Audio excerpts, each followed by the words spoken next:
I just want to take this moment and thank Ben Butler for his YouTube comment section. Keep it up, Ben.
It's Mario. Oh, indeed.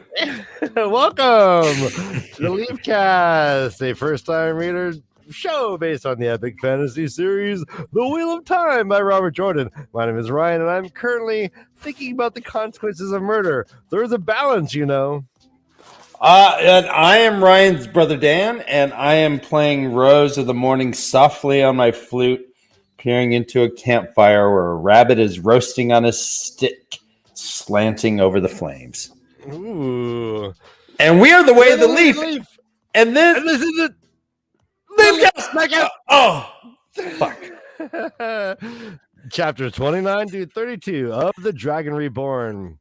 I just lost my mustache, Ryan. Did you see that? I think I am happy for that. Guys, gals, and in-betweeners, welcome to the LeafCast, a weekly first-time reader live stream based on the epic fantasy series. So if this airs Tuesdays at 10:30 p.m. Eastern Standard Time, we are almost on time, you mother effers.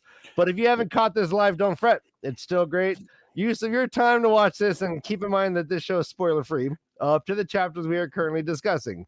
So do keep that in mind. But I think people should be proud, Ryan. We started like within a minute of being on time. It's a record. Yeah, well done. Okay.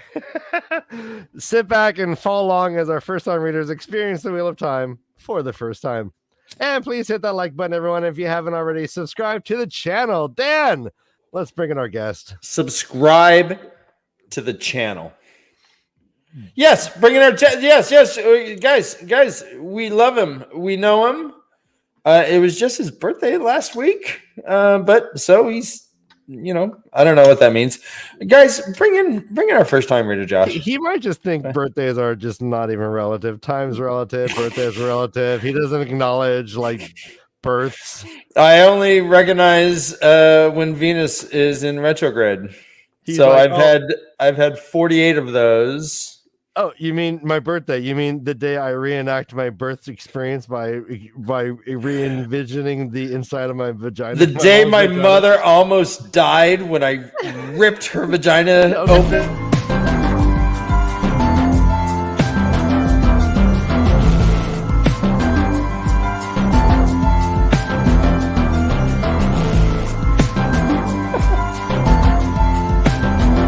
All right, well, that got weird. Just breathe, Josh's mom. What is breath?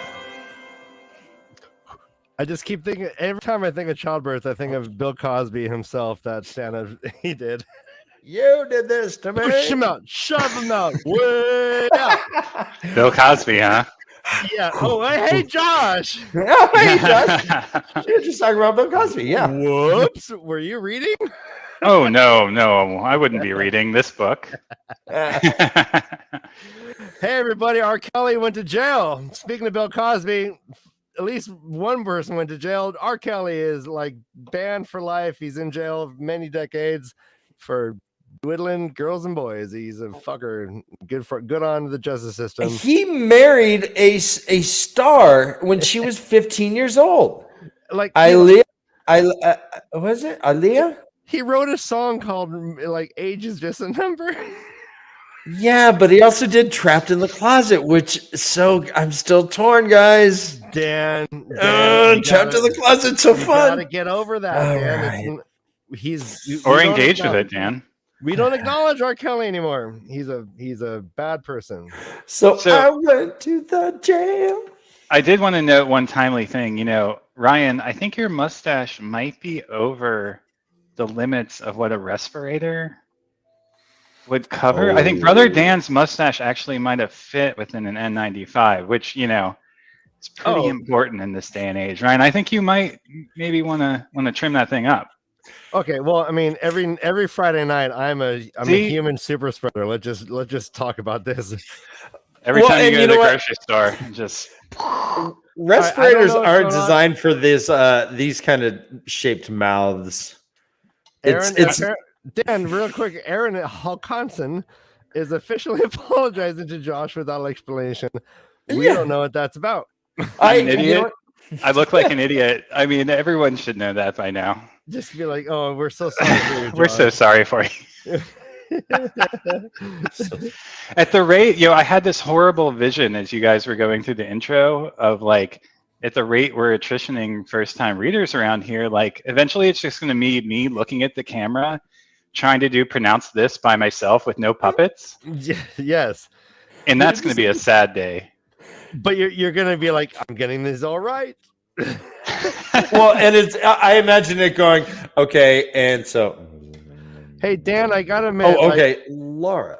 Mr. Howley says that this stash, and I agree, just from thank you. Just like the amount of face to stash ratio is a little too Hitler for. Hey, you know what? Whatever Mr. Howley wants, Mr. Howley gets. The toothbrush mustache fits within an N95. I mean, it's a legitimate style for this day and age. I did not recognize that as being a toothbrush mustache. I don't think it is either, Brother Dan. I thought it was a fancy Englishman. It's curved. It's curved on. Yeah. Remember, like Ash Wednesday marks on people's forehead? That's what Hitler had for a mustache. It was just like an Ash Wednesday moosh. It's because our mouths are so wide, Ryan. That's why your mustache is like 4 inches long on each side, and it looks still. It barely accommodates your entire face. You imagine trying to do a goatee with this face? Like, it would have to connect way on the sides. It would be weird. It would be weird. It would more look like a skyline or like the bridge of San Francisco. Chin strap. Yeah, chin strap. Well, guys, what the hell are we here for? We're here to yeah, baby. Tarvalon, baby. We're going to that one. Let's hit it hard quickly, guys. Patreon, if you love us, that's how you tell us. We don't believe it. Even if you like flowers, no. Breakfast, no. Cuddles, no. Patreon, yeah, I believe it. I believe the love. All right, go on. Dan does not stand behind that. I'm sorry.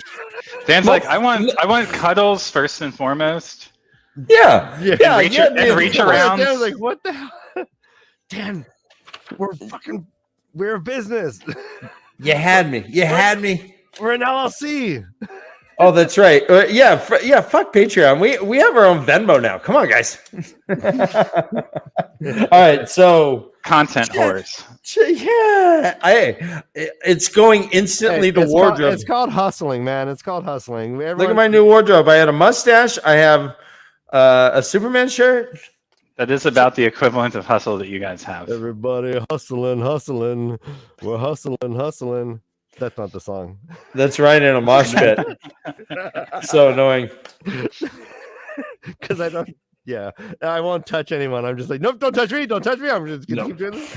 Don't touch me. My elbow's out. Ooh, what is this? Exotic liqueurs. What makes Josh smart? Is that your like liquid courage, that liquid wisdom? Yeah. What do you got? Come on. What do you got? Beans. What is it? It's a secret. It's a tiny little glass. Or are you a huge human with just normal size? No, I was just drinking out of my hand. What are you talking about? No, it's probably it's a human endocrine gland. It's absolutely pure. That's how I smoke a joint when I'm driving. I just cover it with my hand and pretend it's not happening. Oh, I was just, smelling my weird fingers, I guess. All right, so chapter 29, right? This is where we're at. Chapter 29, trap to spring. Yes. So it has them in the kitchens. Laura's the monster of the kitchens, the kitchen beast who walks around with a spoon to hit girls with. Kind of like in theme for Tarvalon, though. So this is through Nynaeve's. What is a spit dog? A spit dog is I did. So There's a hamster wheel, right? Somewhere. It is a hamster wheel, yes, where a dog will walk on a exercise wheel and it will turn a spit. I imagined. What is a spit? Oh. But I don't know what she mentions another term for it though. It was like the spit dog and then wicker wheel. Yeah. Oh, okay. Then the which is just what it's made from. What is a spit though? The spit is where you roast an animal. Come on, Ryan. And you turn it. You know that thing that you turn over a fire? This is the way the that how dare you, Josh? Has an animal impaled on it, and then it's not the way of the spitting. lettuce, brother Ryan. Yes, we are. There's no violence in the things we eat. We only eat fruit that falls from the vine naturally. Yep. I won't even rip an apple off a tree because that'll harm the tree. I would wait for it to drop. It might take days, but I'll get that fucking apple. Ryan hears every time an apple gets pulled from a tree. He hears like internally a little oh. He went to Washington one day, and it was horrible. So if an apple falls in the forest and there's no Ryan, huh? Yeah. George, if an apple falls in the forest and there's no Ryan, does it make a sound? I feel it in my bones. Well, that's a bigger question. Do apples grow in forests? Huh. Good question. I certainly hope so. They came from somewhere. It does come forest from trees, yeah. All right, so any arborists? What's the word for it? What's an apple specialist? An arborist, I guess. No, an apple specialist. I only do apples. It's called an apple farmer, my friend. I'm looking it up. An apple specialist. I'm looking it up. Okay. So in the meantime, this is through Nynaeve's point of view. She does not like Laras and the authority that she seems to have. She thinks that she body shames her and does not respect her. And is like, back in Edmonds Field, I would have put her in her place with just a couple well-timed sentences, but here I gotta put up with this cow, she calls her. But there is this is what they do. They part of punishment and part of humility, part of the whole thing, I guess, is to use your girls as slave labor. All right. I used to like our chat. This is a lot of like meat shaming. All right. So I can't give up bacon. I'm only here. Bacon. You know what? Bacon is overrated, born to guys. slaughter Bacon is so pigs. overrated. No, it's not. That's a vegetarian talking. Bacon. You obviously, you either don't know, Brother Dan, or you abstain. No, I just don't know. Then I'm down. I eat bacon now again. Maybe you've never had the right bacon. What? I do. I eat everything. You're not. I'm omnivorous. What? Yep. What? Yeah. Ryan left. Goodbye, Ryan. Bye, Ryan. Look, this is. I told you. So put on. Shantini says, "I'll pronounce this by myself, and we'll get the show over with." Yeah. That's really why people are here, huh, Josh? Isn't it? Laugh at the douchebag and then call it a day. Shantini says. That was me. Sorry. All right. Yeah. So the kitchens suck, but we just see tyranny trickles like a fucking avalanche because in comes Swan Sanche and Swing, our girl Swing comes in and is not an easy boss. She is tyrannical. And capricious, and we'll at the end of the chapter just be like, "Yep, everything's great. I now reward you." And she's like, blah, blah, blah, blah, blah. Yeah. So, great. Yeah. Go on. No, you're right. But so she does out of the blue. She starts yelling at the Loris and the mistress of the kitchens. She's actually the head cook, but has used this moniker, mistress of the kitchens, and Swan uses it kind of sarcastically. She's like, "Well, if you're the mistress of the kitchens, is this the best you can do?" And she's like, all on hand and foot. This. She accuses Elaine of saying something. She's like, "Elaine, yeah, bye, go. You should never say that in front of me. Go." And Egwin had to be the white knight and say, but she didn't. She's like, "Fuck you. You get out too." She reminded me of like an umpire where the manager comes up. He's like, "You know what? That wasn't a ball. That was a strike. You suck. Fuck you." And then the other guy goes, wait. He was just saying, and he's like, "You're out too." Yep. Go ahead. But she was just doing it to, a ruse, right, to get to Nynaeve. Ideally, Nynaeve and Egwene, but Egwene gets caught up in her scorn. And they start like she's all glaring, and she's like, "Oh, what do you think of Nynaeve?" "I think well, maybe she won't." Dan, how many times did you get in trouble in school just trying to talk to your partner next to you, being like, "Not moving your money"? I remember in 8th grade, a teacher being like, "Ryan, stop talking," and I went like, "All right, bro, I'm just gonna keep my mouth.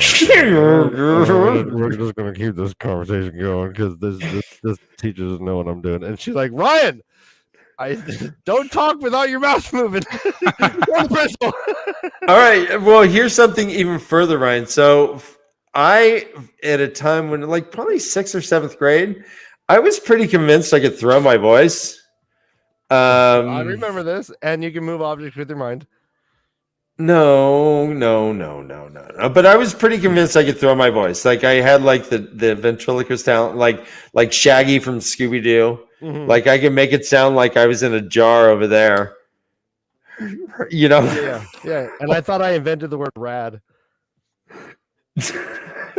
I totally did. I remember your term for a while was fucknut. Fuck nut, yeah, and shit bitch motherfucker. Shit, bitch, mother. And you would do this thing where you would do all but the middle finger, and you'd be like, "You're not worth a fuck." Yes, and I got punched for that. Anyways, hey, Dale Hendrickson always comes in with a beep beep. I love it. Beep beep. Hey, slow down, Dale. Kids are playing. All right, no, and the last thing I want to tell everyone in watching, I used to get in trouble, and they would call me by my brother's full name. They'd be like, and I won't say it. Yeah. And I'd be like, wait, my name is, and they're like, yeah, go to the principal. All right. So she has this little covert conversation with the Amarilyn, pretty much on the down low. But all signs say that everything's going to tear. She's like, well, I don't know why you'd let that chit, Elsa Grinwell, deliver a message. And turns out she did not authorize the message. And in fact, all the iodized burnings or clothing and possessions had been burned. Right. Sounds a lot like the Epstein tapes, right? No, I'm just kidding. Oh, don't forget, there was a female gray person dead in Shiriam's bed. Kind of interesting. Yeah, so what the fuck, actually? So it was just laid out and dead. Like a dead gray person. Like a mafia hitman, sort of like. Yeah, like the I'm gonna leave a rat under. Yeah, the severed horse head in Godfather 2. Well, and she reported it to the Amarilyn. So this was obviously a shock to her as well, or at least something. Isn't it a rat on a dagger in your mailbox, Brother Ryan? Well, I mean, hey, that's my kink. Don't fucking shame me for it. Go on. What's that from? That's from Man Bites Dog. See, I remember the horse head in the bed. The horse head in the bed is. If you've never seen the French thriller movie Man Bites Dog. Thriller movie? Yeah, it's about a murderer. It's not a thriller. And these two journalists. It's a mockumentary. It's a thriller. It's a mockumentary about a serial killer who loves cinema. And the two filmmakers get caught up in his plight. Cinema. Is that French comedy Doom and Doomé? Is that? Oh no, that's Two Girls One Cup. Damn, God, fuck! Don't bring that up again. No, it's Dumb and Dumber. Doom and Doomé. Sorry, I didn't get the joke. Yeah. And you instantly go to I like how Ryan instantly goes to the worst video on the planet that he could think of. Which I've never seen, but I swear I just think I know asterisk. Play by play. He's like just so in touch. He's like the fourth grader. It's like boobs, right? Boobs. Let's follow Glenn's example and tell us your kink. There you go, Glenn. I just admitted. Oh no, here you go. Yep. That's for you, buddy. What do you got, Josh? Oh, Dan's our king. Oh no. All right. That was good. Thank you. Fuck you, Dan. Why you gotta out sexy me? I started. I just went like I just twerked like I was on Instagram. Oh God! Like, I'm method acting. Sure.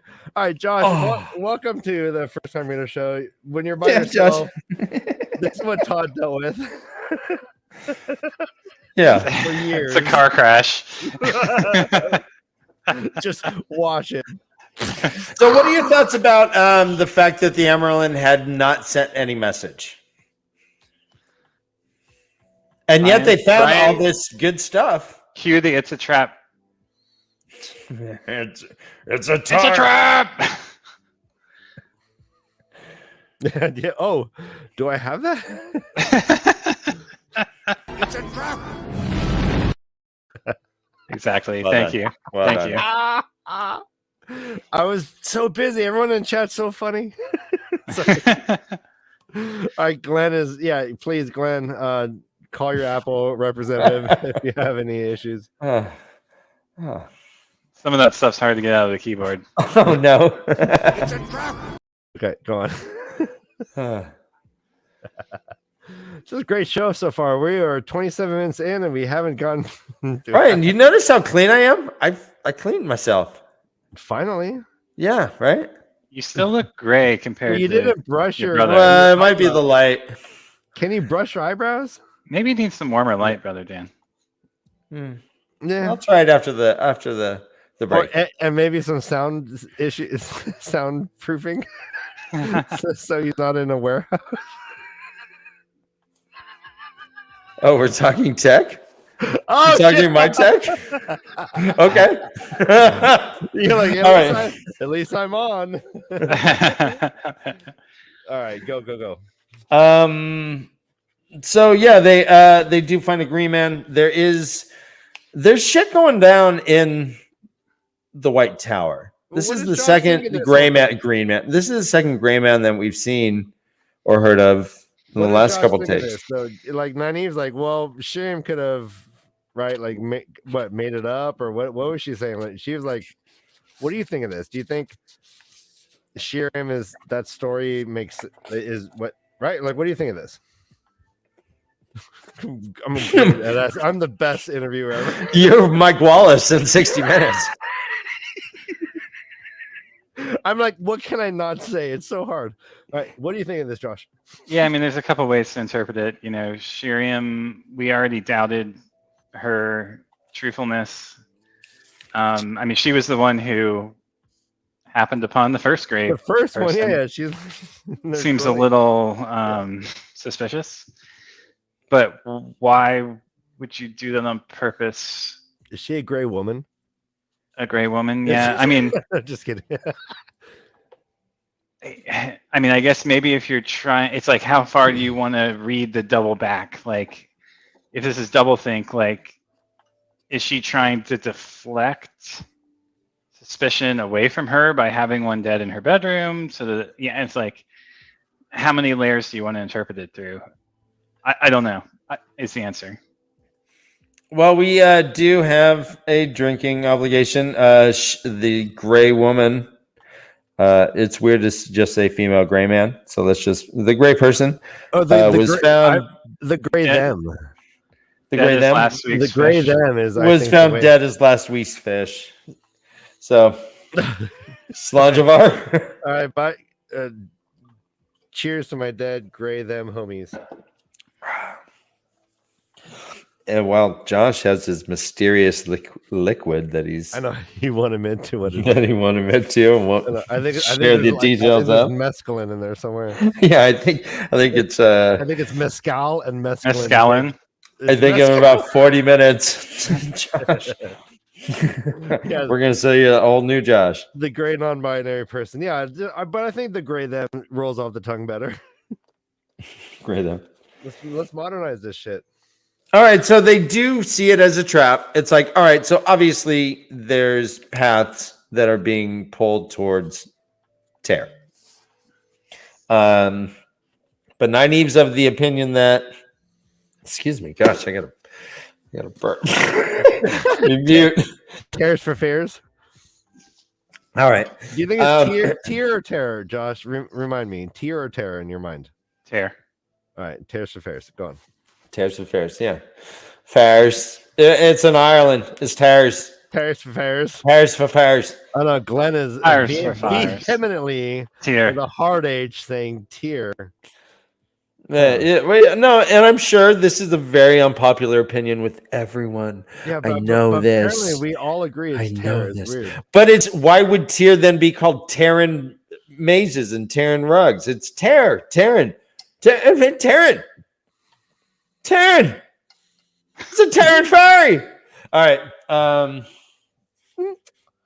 right. Anyways, I just said, yeah, tears for fairs. Go on. Tears for fairs. Mm-hmm. Renaissance fairs. Everybody wants. No mind. There's a trap, and Nynaeve's like, well, yeah, the best way to spring it is to spring it, and then see who comes, and then hit him with the stick. That's what we used to always do. The Badgers. And they talk a little bit about Kalendor. Kalendor is in the Stone of Tear. And we learned that the Amrillan kind of just assumed that Elaine would be going along with them all along, but she didn't. She needed a way to, show that it wasn't her putting her in that place. Right. A pretense to avoid being blamed for what is to come. And Nynaeve's like, thanks, bitch. You could have told me. We're here. We are doing all this stuff. Well, thanks. Mother. I'm sorry, Mother. Yeah. She's like, I told you I'd get 100 if I could. But you do your thing. I'm not going to object. And now I can't tell more. I can honestly say Morgase she left on her own. Which, Oh, missing you. Get that pink hair in here, baby. Yeah. Soon, guys. Soon. She calls Laras a sour lump of lard and too handy with that spoon by half. Nynaeve isn't she goes right to the body image and reinforces it just in her mind and vocally that she does not like Laras and her size. Yeah. First, they were like calling Esme plump, Elsa Grimwald like too plump to run. Plump but pretty in a way. Yeah, pretty in a way. They're like, she outran you. Yeah. Yeah. Now this is just in 3 chapters. What the F? Yeah.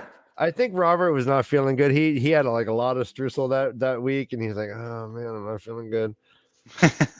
You think it's his own body shame coming through? Well, if you think his homophobia comes through, I'm thinking his own body imagery comes through. I think he had man boobs too. That's why he talks about boobs so much. Yeah. I think that he called his wife the mistress of the kitchens. Laura sniffed. I think he actually called his wife Harriet. He's a Harriet, my mistress of the kitchens. And she hits him with a spoon. Laura sniffed loudly and walked away. She rolled from side to side as she crossed the freshly mopped gray tiles. Yeah. Yeah, I mean... God. Yeah. Well, I mean, yeah. You can't be a good chef without being a little plump, right? Isn't that what they say? Yeah, you can't. Yeah, no one trusts a skinny chef. Yeah. You made the best food I've ever had, Josh. I'll just say that right now. Josh one time made purple wasabi mashed potatoes on a whim, and that was the greatest thing I've ever eaten in my life. Oh man. Right? That sounds great. I was like, what? Let's go to bed party. He's like, well, how about some purple wasabi mashed potatoes?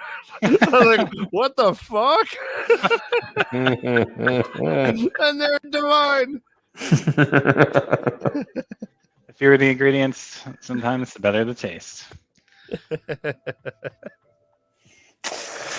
Is there anything else about this chapter that you kind of want to talk about? That conversation between... I mean, Kalendor and that it's a ter'angreal.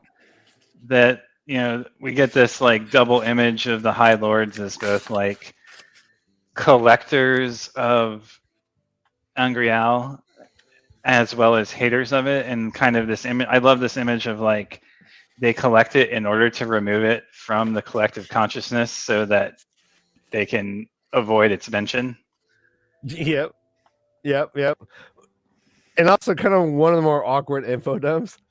Yeah, and I mean just that their downfall. So, quote, their downfall will not even be the one great sign of the world's change. They cannot even ignore it by staying out of the heart, right? It's like they have to carry this quote unquote burden of being the ones who fall as a symbol of the coming of the Dragon Reborn, right? And so they have this like prideful mission to keep that from happening. And not only that, but a reason to have subterfuge around whether or not it actually occurs, right? I'm sorry. Something's happening.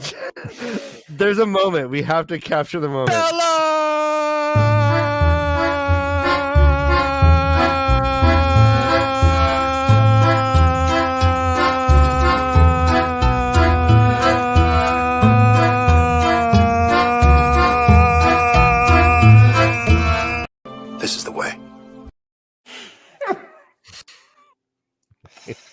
Go on, Josh. What were you saying?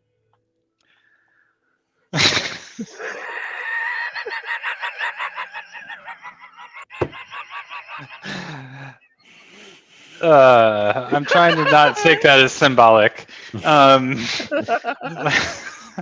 When life presents you with a Bella, what do you do? Ride it to the sunset. That's right, Improv. baby. It's probably going to save your life. So I did have this question about. So, quote, it was Loras who went to Shiriam and demanded to know how long you three are to be kept to the dirtiest and hardest work without a turn at lighter. She said she would not be party to a breaking any woman's health or spirit, no matter what I said. So, is she really a softie? That's what we're hearing, yeah. It's all a front, right? Like, it's interesting. I mean, I love how the, Schwing sort of takes a dig at Nynaeve here. Fine judge of character. And this is the second time when they first were met in the Amerlin's study.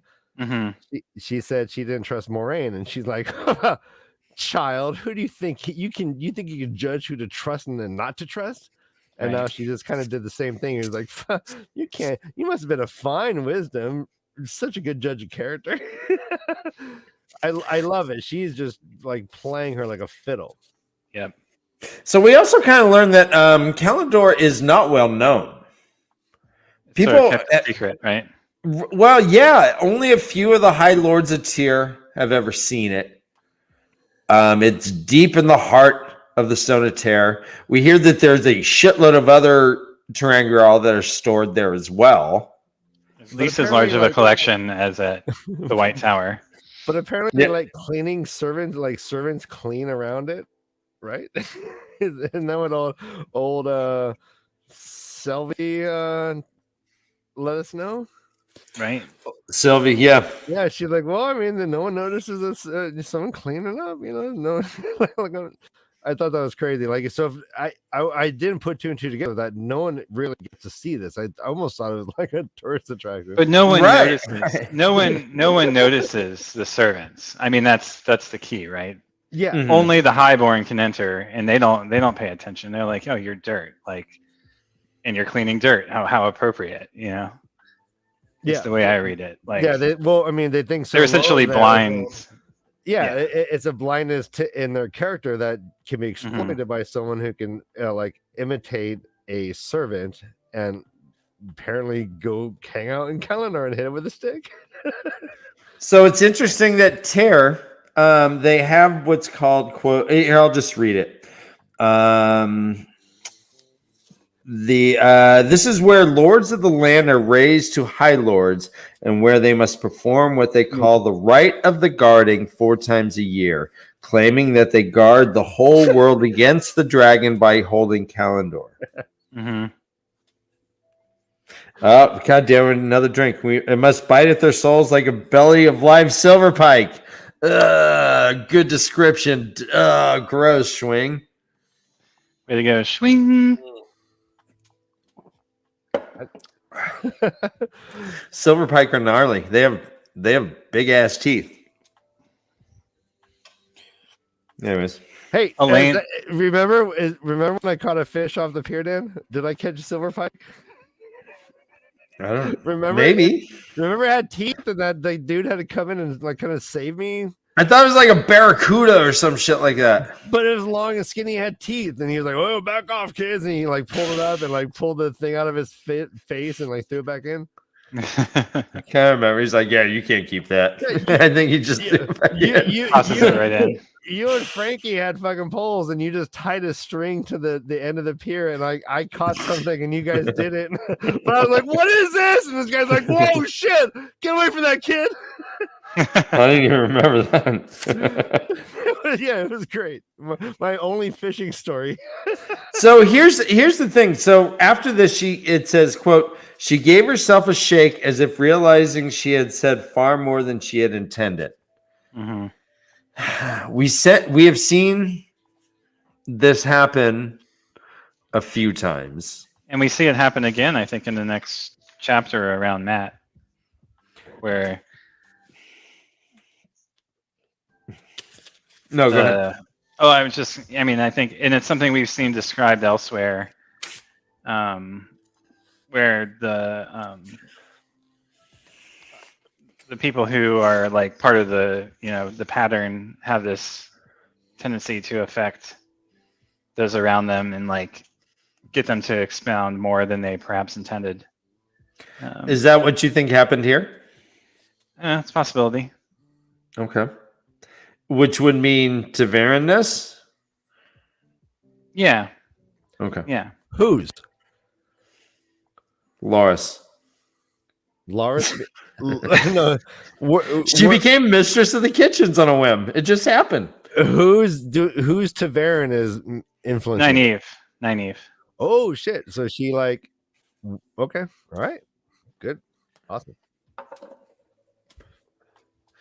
right, let's move on to chapter 30. Yeah. And this is where we have a couple Matt chapters, which are pretty fun. Oh, go ahead. And this really harkens back to what the kind of loaded question you all were asking last show about the dice, TerraNgrial, and Matt's luck, and right. Yeah, Mhm. yep. Well, is he a cheater? Was like basically the discussion, right? Right. Is he a big fat? Is he a big old cheater? All right, but Like it or not, he looks like one now. Oh, I mean, well, you take a look at what happened, and he did not cheat with loaded dice or anything, but his luck was unstoppable. He did not lose a throw. There were he's throwing coin around on this boat like, hey, my boy, let me take your cabin. Like R. Kelly throws piss. Like R. Kelly throws piss at 15-year-olds, yes. And what was it called to what he was rolling? The 5 1s? It's called like the pips or the dark one's eyes. Dark one's eyes, exactly. Yeah, eyes of the dark one. So he's in his room right now just scheming to go. He's got the letter. He's got the note that he needs to deliver. And he is he's stealing. He's stealing all the food. Bring me more food, more. He's like he was oh gosh, he's like someone in my family at a buffet. Okay. Putting shit in her purse. Getting a to-go cup. Getting a to-go cup and taking all the sweet and lows. Guys, this is hitting very close to home. Your host to home. Yeah. What's happening? But I think it's a decent description, though. I mean, it is someone who is just hoarding all the food. Just okay, yeah. Bring me more of that food, and then just putting it in his purse, just saving it, wrapping it in napkins, bringing it home, or I mean, bringing it with him on his trip because he's gonna split. He's like, I'm rationing up. All right, so let's go back to this. Josh, you think that this affirms that Matt was a cheater all along? Do tell. Where do you see that? Sorry, what? What affirms that he was a cheater all along? I thought you said that. Oh, like I thought you just said it, that this affirms like Matt being a cheater. Well, it certainly makes him look like one, whether he likes it or not. That he has inflappable luck. Okay. Well said. All right. So it certainly looks like it, but all right. So go on. Yeah. But the dice. Oh, go ahead. He decidedly meant it's. He is saying he's using other people's dice, and he said, "Wow, the idea that I just rolled 10 in a row. I'm glad I'm not using my dice. My own dice. Suspect, right? Yeah, my own dice. Yeah." Right. But that doesn't but still very subtle. I don't think he's saying, "Oh God, I don't know." All right. Well, you still think he knows that he couldn't lose. He was throwing coin around. He's like, he has a good night at Vegas, you know? Yeah, and he does talk about this a little bit. He says like, "Oh, I've always had good luck, and I've always rolled better than the average, but tonight I couldn't lose." You know, and even to him is something noteworthy, right? And he puzzles it out in this way where he goes, well, you know, and in a lot of ways, I wonder if like you could just like read how he puzzles it out as the actual story of what is happening. He says, well, did I get it from the dagger? It started with the dagger. And he goes, well, did something happen when I got healed? Right. And he puzzles it out, and he's giving us a narrative that we can either accept or not accept, but he gives us a narrative that explains what is happening. He got the dagger, his luck it got better, and all of a sudden he got healed, and now it's like, what the F luck, right? But it's not just dice. It's like on every level, like landing on the bridge when he falls off the building. Like, yeah. So what do you think about that? Yeah, he said time to roll the dice. And he had been using that phrase all along, as like his sort of catchphrase for like encountering chance, like giving it a shot. Ryan, we talked about that even in the earlier chapters. Go ahead. Before we go any further, did we want to do just an audio version of Chauncey Says? What do you mean audio? I made the slides. We're good. Oh, you did? Oh, okay. Last I heard is you weren't able to. No, I couldn't make the amazing slide that I'm going to announce. Mr. Howley is our most amazing Patreon ever. I just wanted to give him his own amazing graphic, and I did not have time, so that's what I was saying. But we do have pronounce this. It is right here. And okay, do it, baby. So let me see. How do we want to try and do this? Because we have some words here. All right, here, I'll share my screen.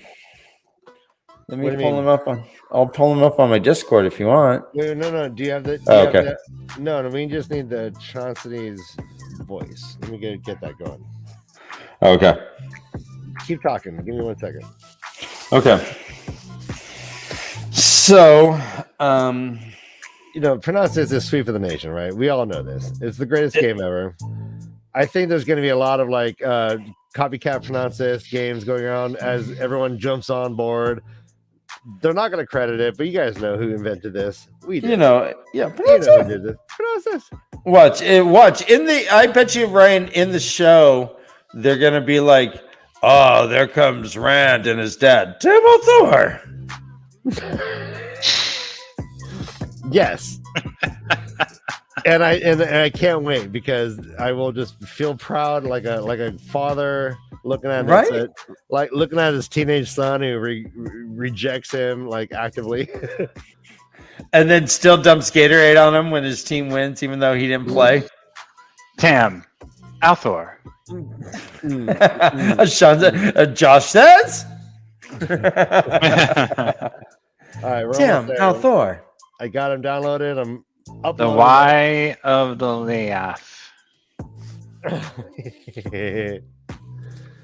All right, so there's a talking about the Y of the Leaf.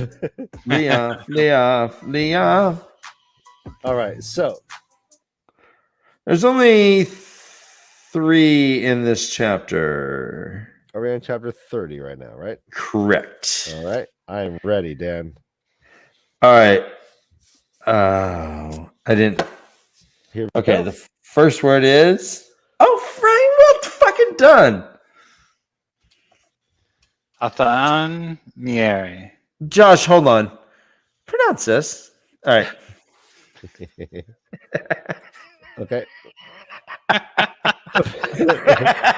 I know. Now you may proceed. Athan Mieri. Okay. Athan Mieri. Oh, how shitty do you feel right now? Yeah. You were so close. Not at all. Not at all. Oh man, this guy's ego is rock solid. Oh, hubris. Or like I just expect to be wrong, so like, why feel bad about it? I know, right? Josh. The Tremalking splice. All right, so now, like, if you were at a dispensary, would you? I think I would be like, oh man, let me look at that. I would at least look at this under the microscope. The Yeah. Tremalking Splice? Yeah. The Tremalking Splice. Yeah. That just for me seems like a weed name. Thank you, Johnson. He says, Johnson says. And hey, Josh, pronounce this. what's this? Close. This is harkening back to our after show conversation, isn't it? Yeah, well, I mean, you have this weird way of saying women. Just be, just be honest. Be like, all right, let everyone know how you say it. The woman of Tanchico. The Woman of Tanchico. Well done. All right, that was pronounce this. What is this? The girl from Empanema. Like an empanada. The empanada. The girl from Empanada. All right, that's amazing. Thank you, Josh. Matt reacts what is rather strongly to the accusation or the muttered curse of the Dark One's own luck. There's a dude bigger than him. He's all fucking. With a scar face. He's all, don't you ever say that. The guy was a full head taller than Matt. He's like, light is just a saying. He's like, I just don't like anybody saying things about me. I'm no Dark Fred. What provoked this this sort of reaction, do you think? I'd pay extra for Jimmy. It's testing at about 31%. It's really heady, but it has a nice like sweet flavor. It's really creative. I don't know. Yeah, I bet it's really it's creative. my favorite. It's my favorite strain this week. Right? This week, yes, Dan. We have a couple pre-rolls of them if you want. If you want to just try it. Sorry. All right, go on. Sorry, Josh. Let me get the I got the banner up. This is not safe for children. Let me get the more severe banner. If you're with a child and the child is watching this with you, you might not be the best parent. You may not be the best parent if your child's sitting on your lap. Ryan, we need to fix the passive voice in that sentence. It always bothers me. I know. I love it. I want them to really just think, introspect on this. But they might be the best parent. Maybe it's like maybe this helping the child go to sleep. I mean, yeah. Maybe the child is in a murder. They're like, this is so fucking boring that I'm just gonna go to sleep. All right, hey, let's talk about numerology. Hey, did you notice that he had 3 foot pads? He did, which equals 6 feet. 6 His feet. full Social- is a social 6 foot pole. distancing. Yeah. So he's like, all right, I just cleaned house everywhere I fucking go. I'm cleaning house. I'm making bank. Boom, boom, boom. He has 2 purses now. The first place he left, he had 30 silver. He started with like 6, I think, because he had 2, and then he got 2 and 2. Yeah, he's doing fucking great. And he's like, oh, dude, someone's gonna try and rob me. I'm gonna get mugged. Fuck, I'm gonna get mugged. But he hides and is not found. They're like, just say him. No, I didn't say him. God, blimey, bitch. And then they split. But he decides that he's just gonna kind of go on. Wait, you think the foot pads were British? Oi, yeah, goddamn right. Well, are they chimney sweeps during the day? And Right. Foot pads at night. Right. It was. Just a spoonful of sugar. Southampton foot pads, not just any foot pads. Mary Poppins. Mary Poppins. Wait. Fancy seeing you here. All right, He's in danger, everyone in the Leaf world needs to come in with a Yeah. strong. Hello, Clay. So Clay's, I'm here. Earlier we had Just yeah, like everyone just let's build that. Well, that's we our have beep thing beep. now. Yeah, beep beep. We had beep beep, and I'm here. Everyone, let's come up with your own. Everyone have a catchphrase, right? Yeah, announce. Yeah, like yeah, just like ta-da, like Waka waka. And so it's like, Yeah. that's Glenn. Yeah. It's the Met Gala. What are you wearing? But it's in words. And we don't have to wear stupid shit. Hey, Joe, what a callback. Yeah, we look and sound more amazing than you did earlier, but I'm not gonna. I hung out actually in Joe's. They did a live stream, Ryan, which is rare for the Twatcast. And I told him they look and sound amazing, and now he's making fun of me. Oh, He he didn't make. you don't think it's a good comment, Joe? What? Fuck you, man. I won't do it again next time. Well, I think you're right. I think they do look and sound amazing. Ryan, you're right. I need to get a beer. Okay. So Matt decides, all right, can't go left, can't go right, but I can go vertically. And he starts climbing roofs. Gets to a stone bridge, and some dude's there with a knife. Boom. Time to throw the dice. 40 feet up, 30 feet up, whatever. He falls. Boom. Lands on the guy. The only thing that hurts is his ribs because his bow hit him in the ribs. No damage. No damage. He later sprints onto a boat. No limp. Nothing. But this dude has his own dagger buried in his heart. He seems like an ordinary guy that he probably wouldn't even have recognized or noticed if it was just at a party or something. So is that... I wondered if that implied that this is a gray man. That is the common way that they are described. Right. That And what is someone he? you wouldn't look at twice. And we don't see those footpad dudes necessarily 3 or 4 stories up. This guy, so I'm not sure how. And I mean, we learn later that there are no thieves in Tarvalon.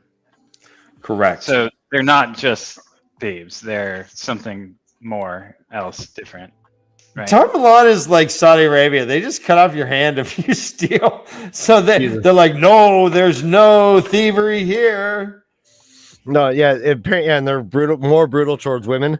What do you think? Do you think they are 3 of the same, or is there 2 and 1?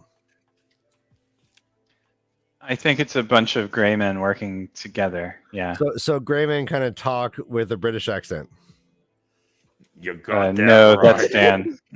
God, bloody fuck. All right. So you think gray men will talk to each other and work together, but they all just seem like homely fucks who you wouldn't notice. All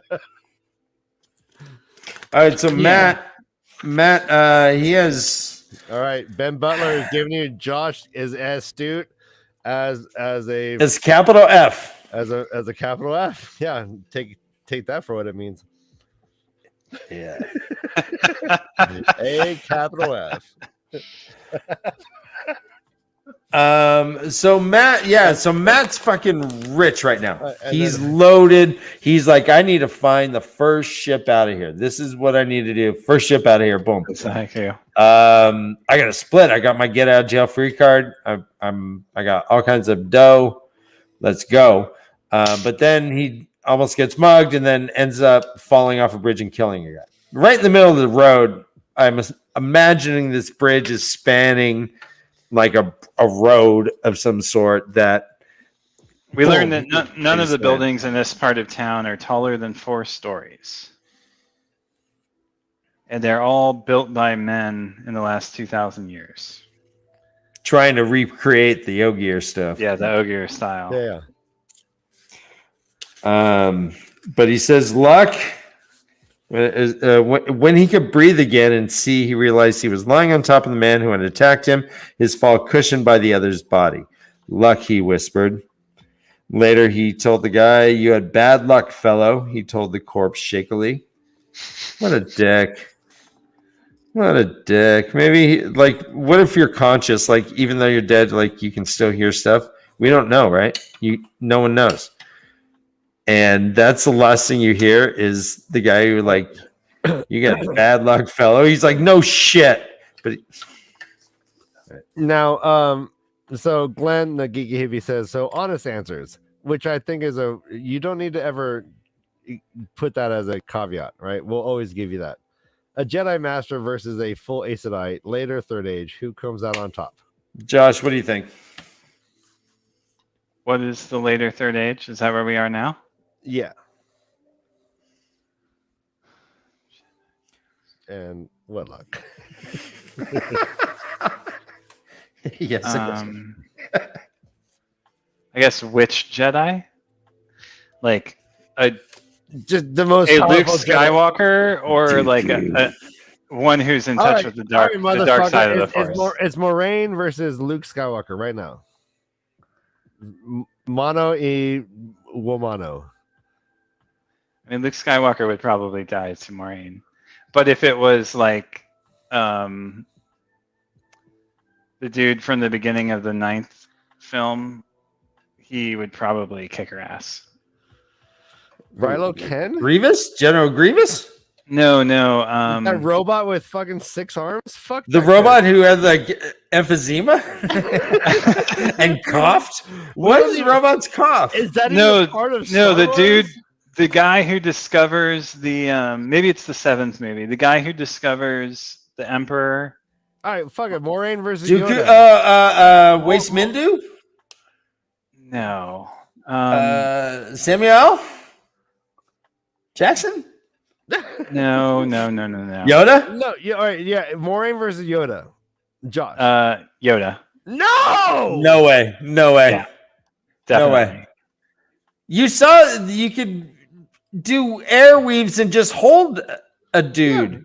He'll like flip around in his stupid CGI. Yoda would shit. make her boil from the inside or something. Like he would What? turn Why all did that he- water into No, he'll vapor. pull out his lightsaber and she'll shoot him like fucking. Yoda? Yoda doesn't All they have could a do fucking is just- lightsaber. That's what he Yoda does. has a He lightsaber? Yeah, he battles motherfucker in that stupid ass. He movie. bounces He around like- woo! Only Oh, later. Only Fuck later first. on. I fucking Once lost he my gets hat for this. Where is that? once he gets the sword. It's true. When he's in the prison and he takes the dark sword, that I still think Yoda with that sword would fucking kill Moraine. I'm What do you- sorry. I don't. He lightsaber battled that weird old dude in the fucking last movie that was horrifying. Yeah, I know. Well, what do you mean? That's what he does. Why? Why did Only- he not just only boil once. the fucker from inside out? Only once. Yeah. So he's a one-trick pony. Well, no, that sword that he uses, the lightsaber that he uses, has a power over him. You know, DKmoon does have a point here. We should have some puppet solidarity. Yeah, Yoda would win. Yeah, Yoda would win. I'm not gonna. No, they're not CGI Yoda. I'm not That's just- not puppet. I'm not just that impressed. I'm not that impressed with the Aes Sedai. Like maybe a green Aja, battle Aja. Okay. We watched Moraine do a wall of fucking fire and like hold off like an army of Trollocs and Murdral with in a wall of fire that he could not see where it ended and started. We see Egwene wake up in some sort of weird dream state and fucking spontaneously combust. Yeah, but Murdral a from Jedi the is inside not. out. A Jedi is not a mid. They're But like still those are punches just. another one. What? They're not what? A Jedi and a Midrella cannot be compared. I'm sorry. Nor can you compare them with a Trolloc. That's like saying someone who doesn't have the Force. All right. I think we won that argument. Yeah, I mean, yeah, here we go. Yeah, Village Mattress agrees, and whatever he says, Yoda has no chance. But maybe these are spoilers. Maybe we don't know the full impact of Moraine's like fucking badassery, but I think she really did some yeah, so what does Yoda have that Moraine can't counter? And like honestly, like honestly, like You can boil blood, I guess. well, I didn't know that. Yeah, me neither. I mean, like, well, I know Darth Vader can like grab someone's like neck and like make them choke from a distance, which is weird. But I think Maureen could do that too. Spooky action at a distance. I don't know. I don't know that more. Yeah. I mean, I don't know that we're going to come to an objective answer about this. Okay. No, and yeah, fair enough. Truth of the matter is, No, see, Joe's- exactly. Baby Yoda does have a chance, and that's Joe's right. maybe what I'm Yes. basing it on. Yes, it's a Yoda stalemate. It's a taint mate. I think it depends on what series you like better. I Jedi. I was trying to do the Billy. iRobot, I Jedi. All right. Hold on. Ace Ace Jedi. Jedi. FartVader, I'd put your joke up, but that's a spoiler, so I won't. But be careful. It is brilliant. Josh, don't read it. Josh, what are you drinking? Powerful as side-eye. Just It's sniffing it. Jedi. How'd your hand taste? Delicious. So he's like, all right, there's a corpse here in the middle of the road. I should probably fucking split. There's a bar right there called the Woman in Tanchico. Woman in Tanchico, baby. A woman with her hair in braids, holding what he thought was an olive branch. And Dan is obsessed. Yeah.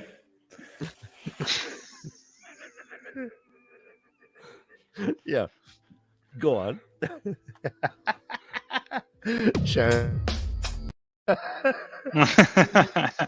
Dan, you forgot to play that. All right.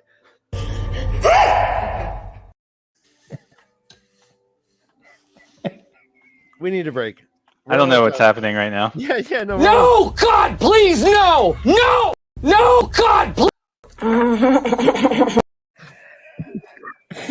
Is there anything else you wanted to say about his luck, his encounters with the muggers, his Just how- travails up at the roof? Yeah.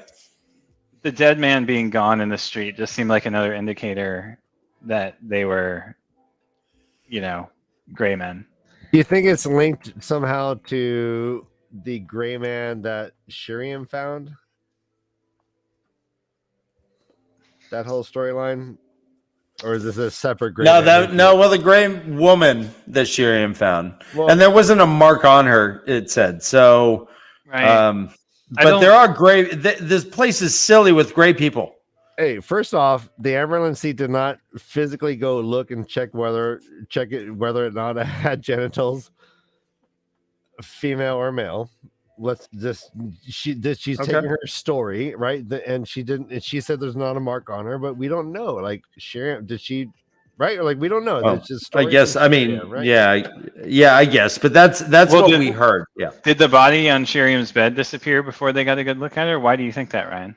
Well, I'm just saying we have no direct evidence that the Amberlin seat corroborated the story at all. So she said, "Oh, Shiriam said this," and Nani's like, "Well, we should be suspect of that," and she goes, "Oh, maybe I'll look after her." So I mean, like, why are we all of a sudden like believing this story at all? I'm just wondering, like, maybe there's not even. I mean, like, we can even doubt whether or not there's a female gray man body anywhere. Well, to be honest, it doesn't say one way or the other. It says, It doesn't. here's what it says. It says, but there's news that could not wait. Shiriam found another gray man, a woman, dead as last week's fish and not a mark on her. She was laid out as if resting right in the middle of Shiriam's bed. Not very pleasant for Shiriam. It doesn't say one way or the other whether, I mean, it just said she found one. Yeah.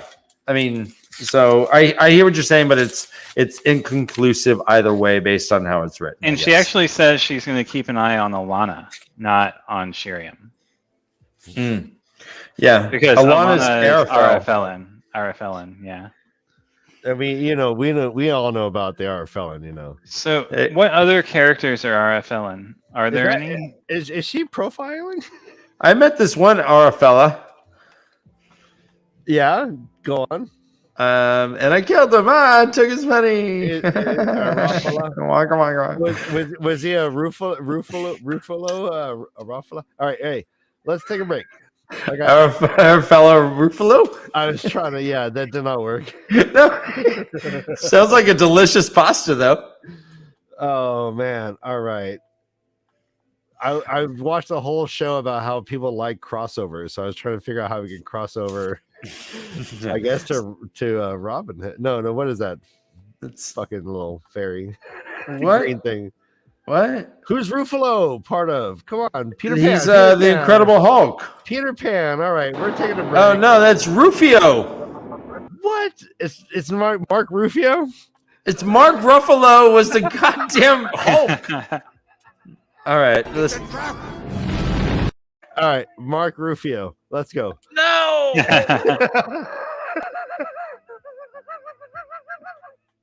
All right, mute your mics.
Music. Sure.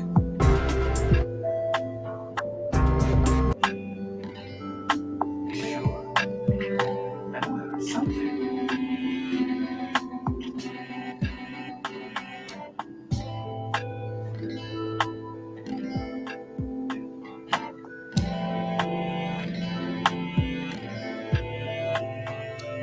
I do not believe it. It's done.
Music.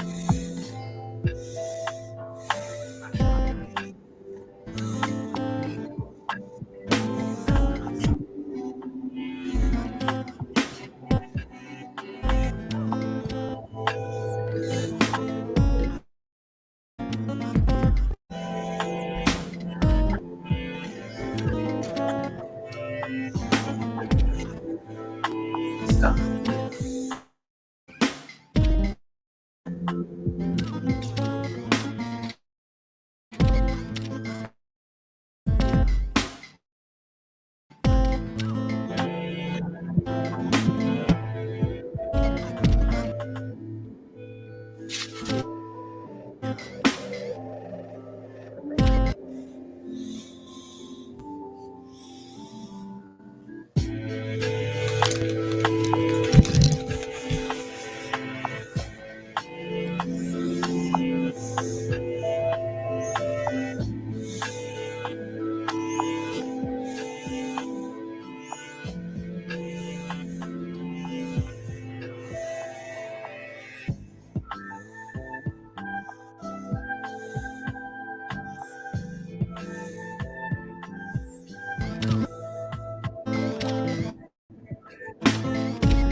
Hello? Hello, Dan. I don't know where Ryan went. He just disappeared. Oh, we lost him. But you know what? Sometimes a 10-minute break needs to be a 12-minute break. I understand that. Did you learn anything during these 10 minutes, Josh? I don't know what that means. You got to be careful of what channels you mute and unmute. Yeah. Yeah, that's a good one. That's probably It's an important thing to learn. So we do have. So let me see if I actually can. No, I don't think so. I think Ryan has them. That's what he says. Let me see. And loop back. He'll be back. Okay. I'll pop up a little Martin Sheen though. There we go. Because I have the power. And also, guys, as always, like and subscribe. Thanks for hanging out. Thanks for all this. I enjoy our little book clubs that we have, and I'm glad that we have people that kind of hang out with us every week. It's pretty cool. It is cool. So yeah, I guess let's just get right to it. Forge ahead. Ryan. Oh, he's restarting his computer. So, okay. Yeah. Chapter 31 is The Woman at Tanchico. We have a harp as the chapter icon. Yep. A harp with like a little bluebee thing on top. Maybe it's a Tarvalon harp. I don't know. I think it's a lyre. Is that a headstock? It's a lyre, not a harp, but yeah, you're right. Hey, buddy, say that to my face. You're a liar, brother Dan. They walk in. Don't make me say it to you again. Hey, buddy, I've been working out. Look how form-fitting this shirt is now. Yeah. The beach is that way. The beach is that. The Woman at Tanchico is the bar. Matt goes in. It's well lit. He doesn't hear any gambling for once. He's like, huh. Well, you know, he has the ear for it. He can hear those dice rattle all the time. The bones are rattling. The bones. There's a harper up on a tabletop reciting. Hey, brother Dan, you're a little overloading on your microphone. Oh, okay. Let me see if I can adjust that. Thank you. Yeah, just a little bit. Audio. Is that better? Yeah, If I do it like this? Okay. that sounds better. Okay. I turned the mic volume. The mic volume down. The Vike volume. The mic volume. I think that was Thor's hammer, right? Mic volume. Vike volume. Mic volume. Let me see. So the harper is reciting a song, and Matt knows this dude. He's like, hey, I know this guy. Not only that, he's also saved my life. That's right. This is the one and only Tom Maryland. Tom Maryland. Tom's still finishing his he's working, so he's got to find a stopping point. He finishes his story. Matt orders 2 wines. Pretty girl with pretty eyes, kind of smiles at him. And then he just kind of waits. So Tom comes and joins him, and they're like, oh, God damn it. No wine for him. No wine. Mhm. Tom's kind of dirty drunk right now. Apparently. He and it seems that he has recited his story of lovelorn to these 2 women. Mhm. And as soon as Ryan comes in, we'll pronounce this. Their names are there, so I don't want to say it because that's your job. Don't want to preload the. I don't want to step on the bit.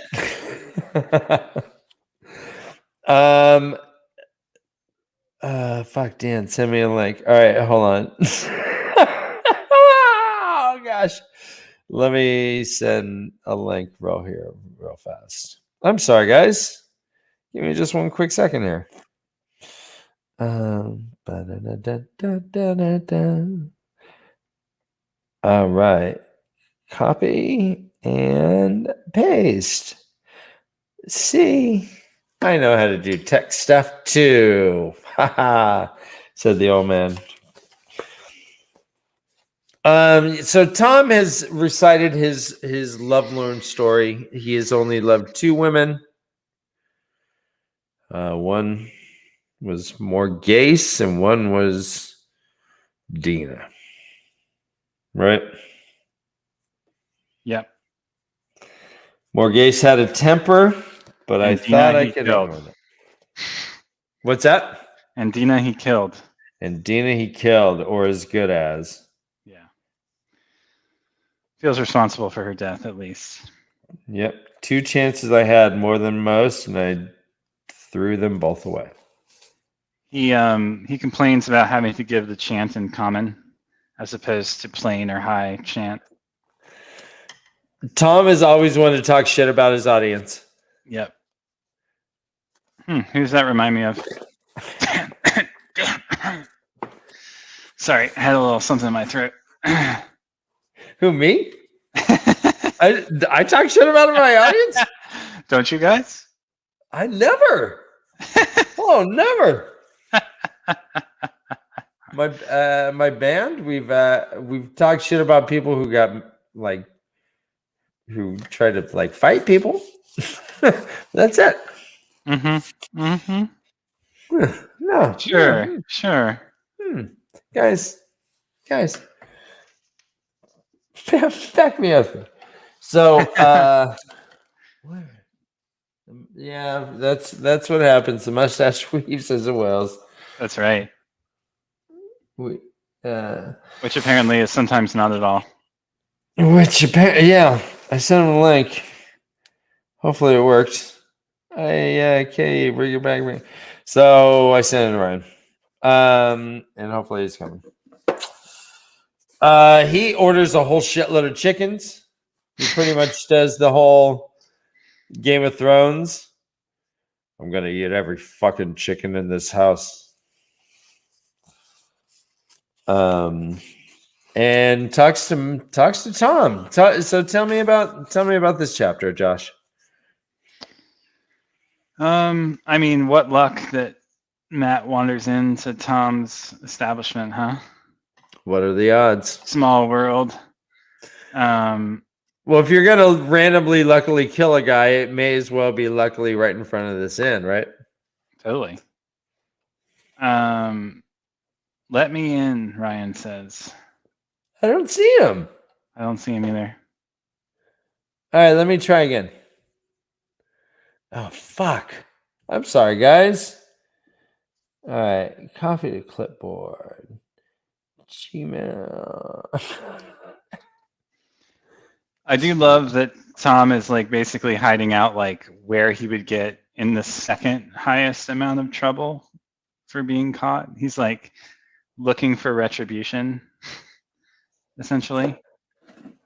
Right. He's like, and Matt's like, "Oh, you're looking for retribution? Why don't I invite you to go back to the place where you'll surely get it if you're caught?" He's like, and he says, that place suits my mood. Mm-hmm. When he's like off to Camelin. The thing I wondered about on the break, which is not exactly connected to this chapter, but so how is it that Matt and Rand know how to read? We don't hear about a school in Two Rivers. There may be a teacher. Like, it just occurred to me that like Matt's reading the names on these signs, but how did he pick that up? Right? We assume that there was some sort of education because at least the boys that we know of have all like read The Adventures of Jane Farstrider. That's like the book that always kind of comes up, and Rand himself like would kind of lay in front of the fire while General Thor just had like a pipe doing his thing, and would be reading this book. We do not hear about a school. You are correct.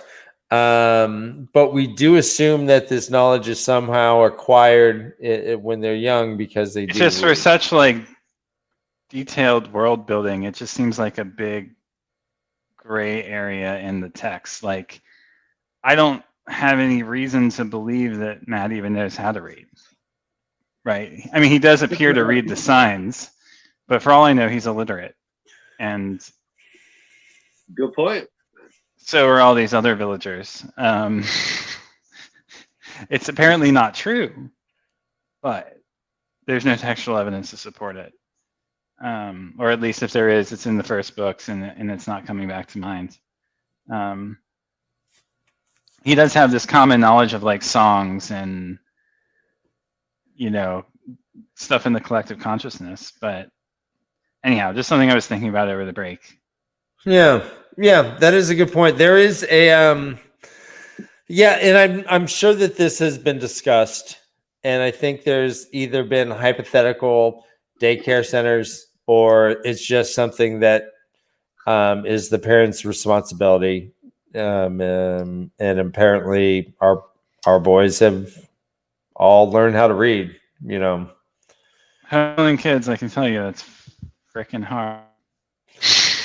Right. Well, even with a curriculum and like a structure around it. So yeah. Well, we see what the old tongue is. Matt even like knows old tongue now, it seems sometimes. Right, but that he hasn't learned and just kind of right. But to your point, could he write it? No. And read it? Ryan, why do you look like that? Well, I'm a MacGyver right now. I'm making do with what I have. I see. Did your computer die? My battery just is dying mid show. Something is amiss. And you have your computer plugged in? Yep. We'll talk. Okay. Yeah. Gross. I spilled wine on it like a month ago. It might be that. Yeah, it might be that. Well, see if you have Apple Care, because seriously, then it's like they hooked mine up. Mine had like over $2,000 for the damage, but it was, I think, $299 to fix. And that's just like my deductible, I guess. Yeah. $299. Yeah, $299. Oh, no, okay. I thought you were talking about 1,000. All right, good, awesome. Yeah. But don't I look great though? Fuck you. You look great. No, you look great. It's ravishing, or at least ravished. I am ravish. I am that. So Tom limps up. Talk shit about the crowd. Pulls out a knife. Pulls out a knife. Yeah. What a drunk dude pulls out a knife. It's like, I'll fucking kill. I'm like, all right, buddy. Yeah. What? All right. So what he did put, and Matt's like, put that away. Hold on. He's like, so here, let's talk about Kyrian. What is he saying right now? And do we believe it? And what do we make of it? Who? Tom. Yeah, he says, why are you we here? talked about this while you were gone. Yeah, I mean, he obviously is trying to make retribution. He's like in the second worst place on the planet he could be, basically near Ace to die. You know, trying, like, looks like he's trying to suffer. Well, he says, Kyrian, the old gleeman muttered, the sharpness fading from his eyes again. Such trouble it causes killing a man, even when he deserves killing. He made a flourish, and then, drunk as he may have been, he held the blade steel.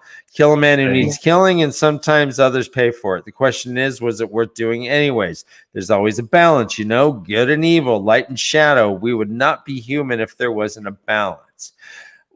Do we... Josh, do you know at this point who he is referring to? Not sure. I mean, I assume he killed someone where in the city he was in where they last left him. Okay. Carhian? Okay, yeah. Well, and the last thing it was, you know, what was the last thing we seen him? Do you remember?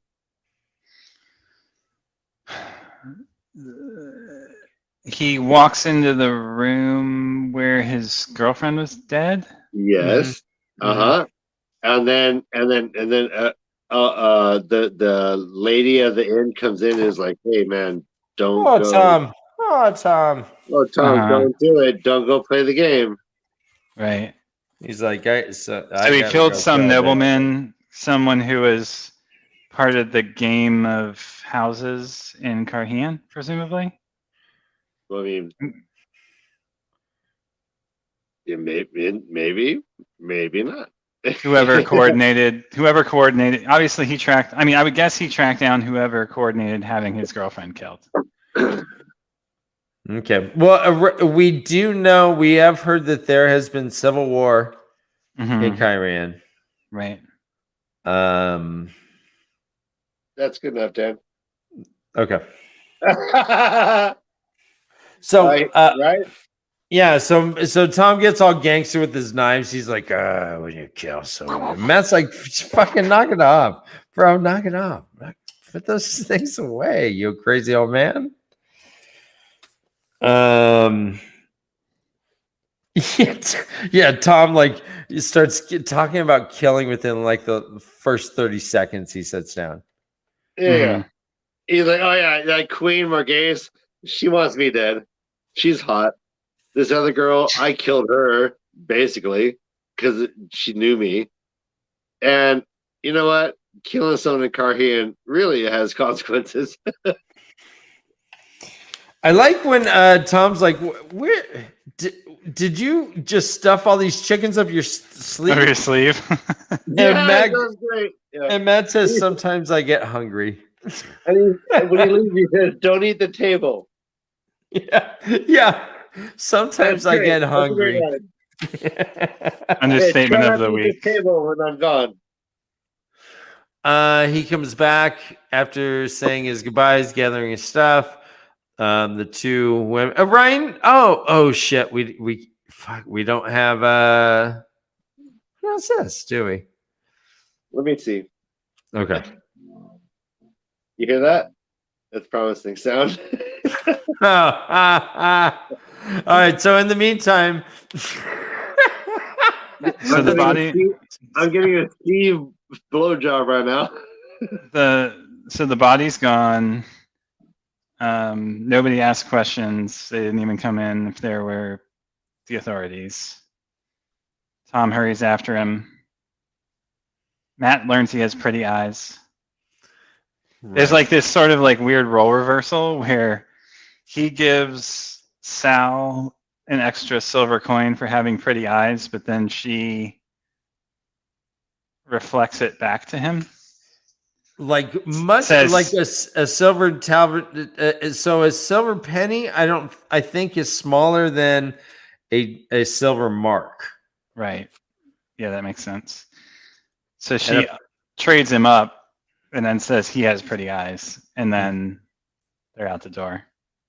He's like, I do. Oh, I gotta go, but she's so plump. Oh.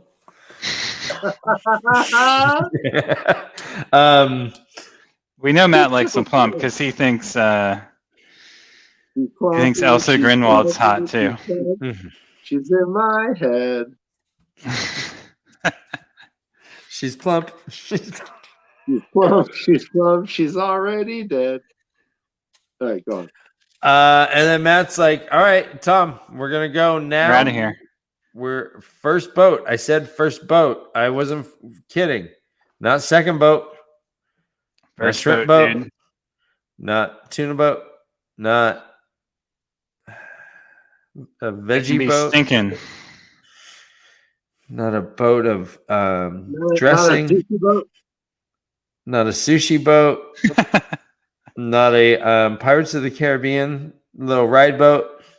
Not one of a log jam shoot boats. The first boat. First ship. Sorry. And First hey, chapter 32, the first ship. We got some cool waves. Cool Lego waves. Jigsaw waves. Block cut waves. Yeah. Kind of like them. Kind of like them.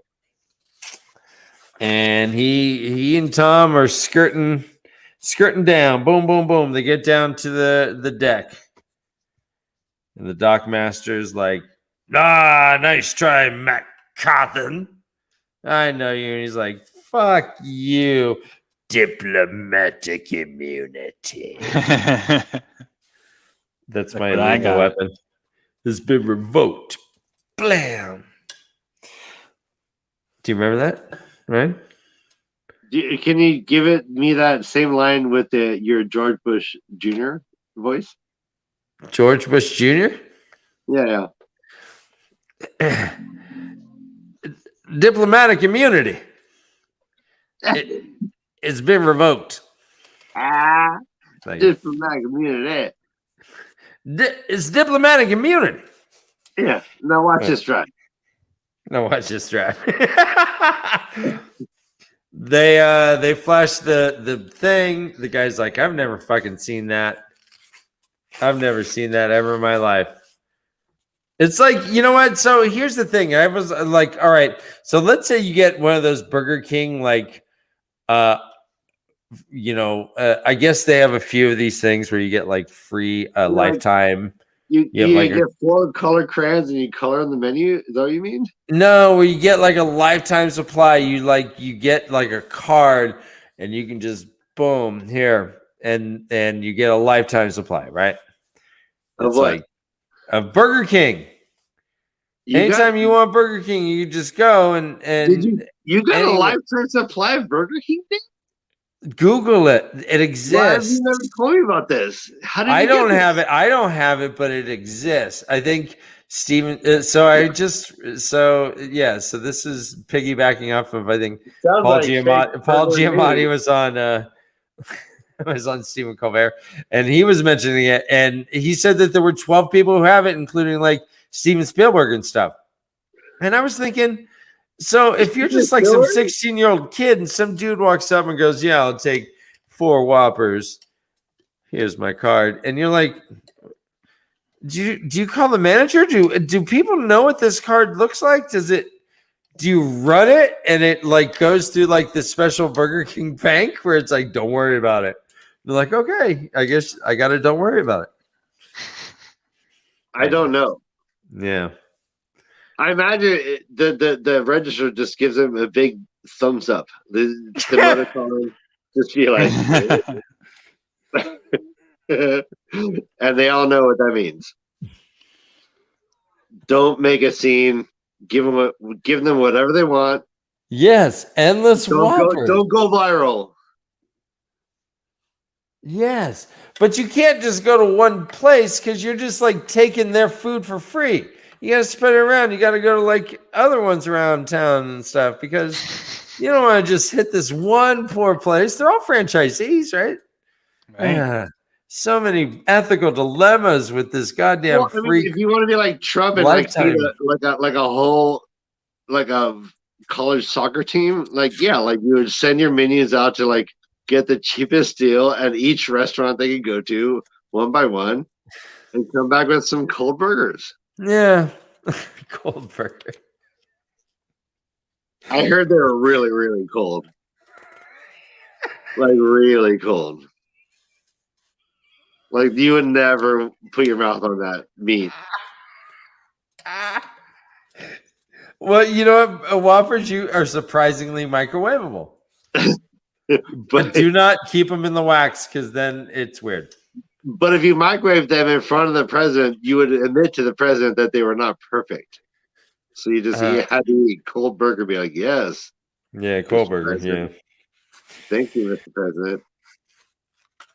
All right, so Matt. Stephen Coldburger.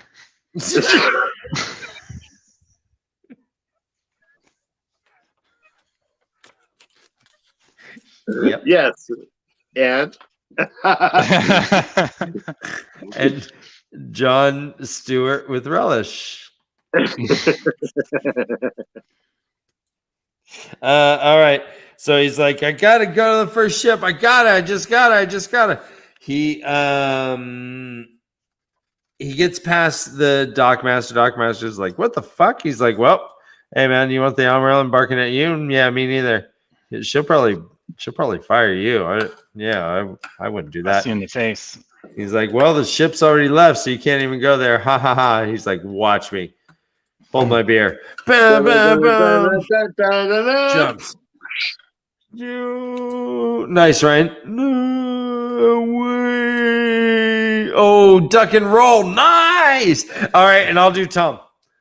Boy, I'm coming. Don't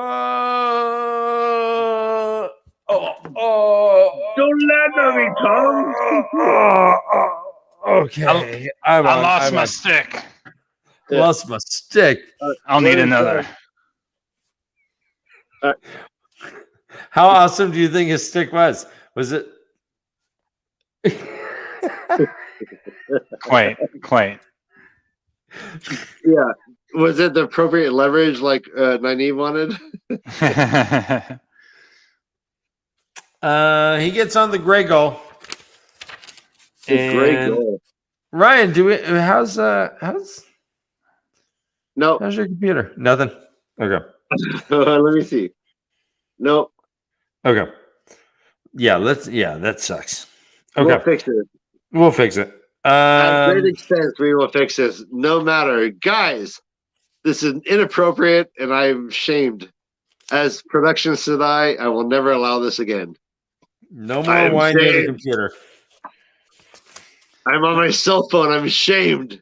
Mistress of the computers over there, just Josh, waddling across our production kitchen.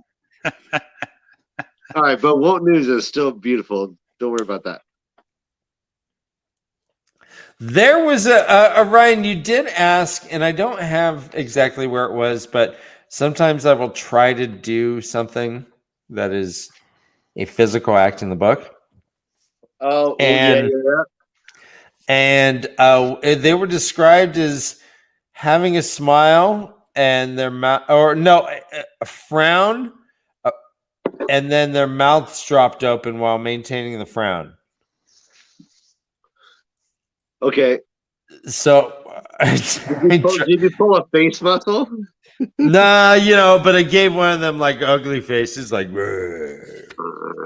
Yeah. Yeah, if I see it, I think it. Hold on. I think it's this captain actually. Whose name is Juan Malia, I think. Yeah. Juan Malia and Sasha.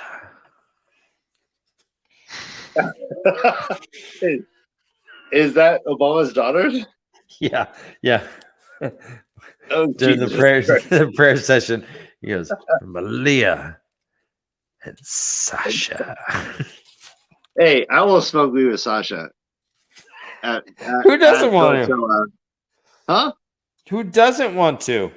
No, yeah. If she passed the duty to my side, which I would be on the left, obviously, I'd be way left of Malia. But if she passed that duty way left, I would just hit that. At Coachella. Oh, geez. What? There'll be a Secret Service guy like right there. But she got hit. Like the Secret Service took a picture of her smoking a J at Coachella. See what? See what? See, you want to be a part of that? Huh? You don't want to be a part of that, Ryan. I forbid you. I forbid you to smoke weed with Malia Obama. Okay. Promise me you will not smoke. Say I will not smoke weed. No. Malia Obama. Hey, if I'm at like Burning Man and like I'm rolling and she happens to pass the joint to me, I'm sorry. If I'm at Burning Man and I'm totally rolling, I'm gonna hit that Malali. What's her name? Oh, Ryan, you don't deserve her. All right, we're moving on. Malia. I'll hit that Malia J like nobody else.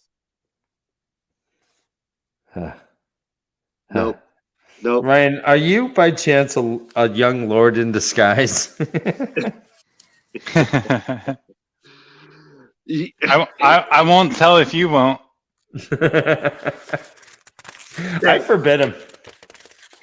Here's 20 shilling. Shut up. I want Andorran weight.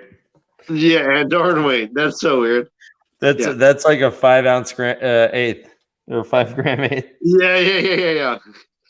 Hey man, my Andorran guy gives heavy eighths. So they get onto the boat. The guy's like, all right, fine. He gives them a gold coin before they can get thrown over. He's like, all right, it'll cost you a gold piece each just to sleep on the boat up there. He's like, how much for your cabin? Fine. 10? He counts out a total of 14 because he gives 2 to the people that he's going to displace in the cabin. Yeah. Who weren't even displaced. Yeah. So when he's generous, always good. Yeah. He's like,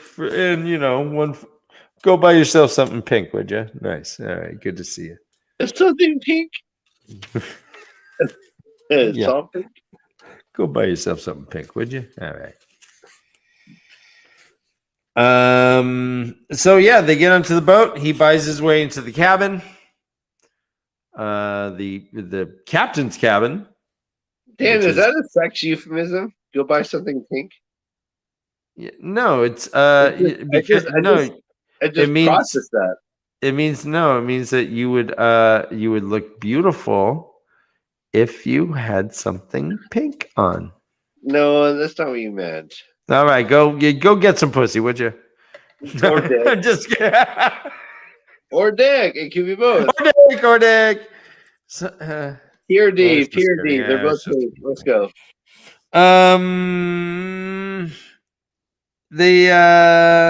So he gets the cabin. They hear some rumors about shit going down. This guy does not like very many things. Guys, Racist. he's a bit of a racist, yeah. Yeah. Alieners can go suck their own dicks as far as he's concerned. Calls them dirty. Jesus. he calls them What's dirty. going on here? And we don't know who the High Lord Samon is. Not even Tom. Wait, pronounce this? Samon? Okay. Yeah. Yeah, like a Jamon? Jamon. Like Michael Jackson. Jamon it. Shamon it. Hello, Sammo. Hello. All right. Ding, ding, ding. Michael's rolling over right now, guys. This is kind of emphasized by this guy. This guy doesn't really think any country should just be run by one person. He thinks all those countries are dumb. The only true way to do it is the way that Terra does it, which has the High Lords. The what? The way they leave. The way what? Yeah. What? The way they leave. I'm sorry. Elaborate. Well, you just said the only way to do it. I just felt like, well, I just need to. Yeah, the way they leave is the only way. That's how that's what we're repping, bro. Like, are you on brand, bro? What's going on? What show are you on? I'm sorry. I was talking the political structures between monarchies and high lords. I got thrown off. I'm sorry, Ryan. I'll be best. Right. I'll be best. So he doesn't think that any country should have a one leader. The true way is to have multiple lords that rule everything. And this High Lord Salmon, he sure knows his shit, right? Ooh, that guy's a champ, according to this dude or Samo.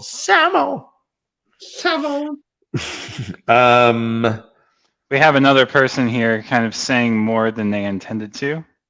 Yep. Do you remember salmon whole wheat, Dan? Go on. Whole grain. All right, cheers. Hey, is my lighting better? I did a different grade. I know you're more fleshy. Yeah. Okay. More like you're going to get surgery after the show. All right. Doc, my mouth is so wide. I want a little tulip, a rosebud lips, like Leandrin. I want a Leandrin mouth, and I my mouth is like a watermelon that got cut out a big old section. All right. So what anything to say before we get into the foot pads or the pirates? Josh, do we even need to go? Yeah, so Josh, yeah. No, so the foot pads, the pirates happen. They beat them off. It's all great. A lot of action. Hold on, Matt kills 3 people, which is fine, which is great. Yeah, that's all good. Okay, Ryan has a train to catch, I guess. He's like, yeah, and I'm sorry, I'm getting a call. Are we done? I'll follow your lead, Ryan. No, bro, I'm all good. I just want he seemed lost. I'm like, hey.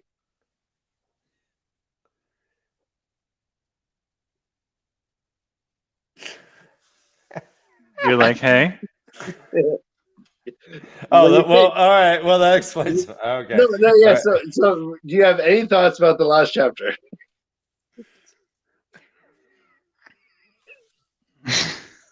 What do your notes say?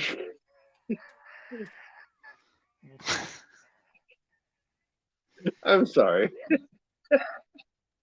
Josh, start talking. Stop, you fucking Josh. I mean, I still wonder how they got there. Did they pull up on another boat from the shore? Were they already on the boat? Were they tracking them? Presumably they were tracking them, and they pull up on the boat, their little rowboat behind the bigger boat as it's tracking downriver. They kill the person at the wheel. Mm-hmm. They somehow, maybe they question him to find out where Matt and Tom are sleeping, and then they go to take care of him. Matt's luck pulls through. Yeah, because he just happens to be awake all night. Yeah, happens to hear the sound of stealthy footprints that weren't boots. Wakes up fully, goes out, kills the dudes. Tom kills one of them for him. They So go this up onto was a the deck. clue. He recognizes the voice of the guy at the wheel as one of the people in the street. Cuts the boat free. The pirates wake up. Yeah, I mean, it's a lot of action. So who do you think sent them? Like, what's this all about? Is it because he has a big ass purse of gold? No. This is presumably it's still the Gray Men. After him. Because I mean, when somebody inspects the body, what does he say? He's like, it's a cold one, right? Dan, Marina. I'm sorry, what'd you say? It's a cold one? I feel like one of the crew or the captain like saw the body and was like, oh, this is a cold one. Like I feel like he almost admitted it was a gray man. Am I reading this correctly? Am I remembering correctly? Help me out. I'm looking. he's a cold. Yeah. So Matt walks stiffly into the hatch. Behind him, he heard Malia. He's a cold one. I never heard that Andor employed assassins, but burn my soul. He is a cold one. He's a cold one. What does that mean? Is that Gray Man? Presumably, yeah. Oh, that's funny. I always thought he was talking about Matt. No, I always thought you're just saying, yeah, there's more Gray Man, like maybe just swimming out, he just follow the boat, like swimming like crazy, soulless Gray Man, like climbing up whenever they want, like what can the Gray Men do? I did not think they were A, verbal, and B, cooperating on such a level, but they seem to be, huh? Yeah, that's interesting. I guess it can be read both ways. What do you think, Josh? I mean, I'm still with the theory that they're the Gray Men and that they're being coordinated either by the Dark One or by some other nefarious power. I mean, we know that they are people who have sold their souls essentially to the dark side, and but we are also know not Dark fully human, and presumably don't live a full life because of that. Right? Isn't that crazy? Like, so Dark Friends though seem to sell their soul for their lives to the Dark One, right? Like, yeah, but I'm thinking this is more along the lines of like Padden Fane, like running like a dog through the night kind of shit. Like, do you think Gray Men choose to be Gray Men, or are they made to be Gray Men? And who are making them? That's a good question, man. Thank you. I mean, I think that's a valid question for anyone who turns to the dark side, right? That's part of the sort of ever-present question with these. Are they manipulated, or is it choice? Is it a combination? Is it under threat? Right. They are kind of like the dark friend assassins. I'm assuming that they choose this, given that they're working together and they seem to have a mission, kind of like ninjas, is how I imagine them. Right? Yeah. Like bland, nobody, like homely ninjas. Well, kind of like the opposite of Celine, like where Celine is someone you notice. Yeah, What was like- the phrase in a group of in a crowd of 1,000? Yeah, right. They're What's the opposite of hubba inverse hubba? of that, right? What's the reverse of hubba hubba? Abu. Hubba, blah. Blah, blah. Just unremarkable, basically, like people who move in the shadows. I mean, and we see our heroes doing that. Like Rand using the one power was able to move like. Was that in the second book where he's inside the the house where they make the fireworks, the firework clan, and he's like moving in the shadows, like the Illuminators. The Illuminators, yeah. Go on. Just I like saw Rand, them open for Mumford and Son, by the way. the Illuminators. Dan the Illuminator. Go on. So yeah, this is something that the one power can allow you to do, is like essentially be unnoticed, unnoticeable, unnoticed. Okay. Cool. Right on. Yeah, I don't know. I don't have a strong theory about it right now, Ryan, to answer you though. We do have another drinking obligation. Matt and Tom are both in their small clothes. So let's drink to that. Death in small clothes. Matt or Tom's right leg is a bit withered. Mm-hmm. Did the Myrddraal give him polio? Oh Jesus! What the fuck? What happened to that leg? I mean, so how does a leg become like withered from a wound like this? I guess that's what I'm wondering. Like physically, Ryan, it's a funny joke, Ryan. Well, if you don't have polio, no, all my friends are polio free. I think I have a cousin that was born with polio. He was like one of the last ones ever. And he does, and this is what made me think of it. He has his right leg is slightly shorter than his left, and it's kind of, I would consider to be withered. So you don't think you just take a wound to like a leg muscle, and it's just like a little weaker than the other one? Yeah, I was thinking more like I was thinking it was like, or it got infected and just lost some of its virility. Or just pull a muscle and it's vitality. Just like, time to heal? What the fuck, man? What? Ryan, Jesus Christ. I know, like no one has polio, Ryan, come on. Virus is on the mind. Come on, man. So that's a reminder. Everyone get vaccinated. That's why we don't have polio. And the Spanish flu. That's why we don't have polio, because everyone got vaccinated. Come on, Ryan. I meant this. Come on. I wasn't talking shit on people with polio. I'm saying, did they give him polio? The answer is no. Yeah. Square no. Was he Tom, Marilyn, Delano, Rose? All right. See, now that crossed the line. See, that was wrong. I know the difference. Oh, like other. No, you don't. No, you don't. I do after I say it. That's why we're the best show ever. We don't know. We think there's a line, and we just nope. Have I isolated the chat? Do we have people in the chat still?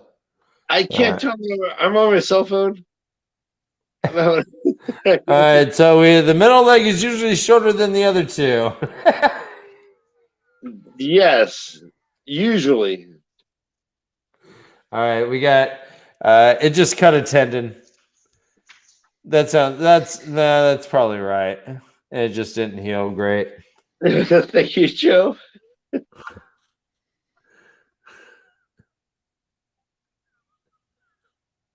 So let's wrap this puppy up. All right, now there's one more tiny part. We have Rand. Rand is sitting by a campfire. He is playing a song on his pipe. He's playing Rose of the Morning. And he kind of gives a little summation of the dreams that we have experienced him already kind of having through other people's eyes. We've seen Perrin see Rand. We've seen Egwin see Rand. And Rand reacted violently to both of them. And he kind of recounts that. He recounts not only them, but his mother and father, Min. And Min really tore him up because he said he dropped his guard and let her get close. And she tried to put a knife in his back. So what are your thoughts about what Rand's going through right now? The last words in this thing was his head spun, his head hurt as much as his side, and sweat rolled down his face. And he softly played Rose in the Morning through the night, fearing to sleep, or fearing to dream, rather. Fearing to dream. Fuck that. He can't stop playing the song. I'm going to be It's one like tune. mine tonight.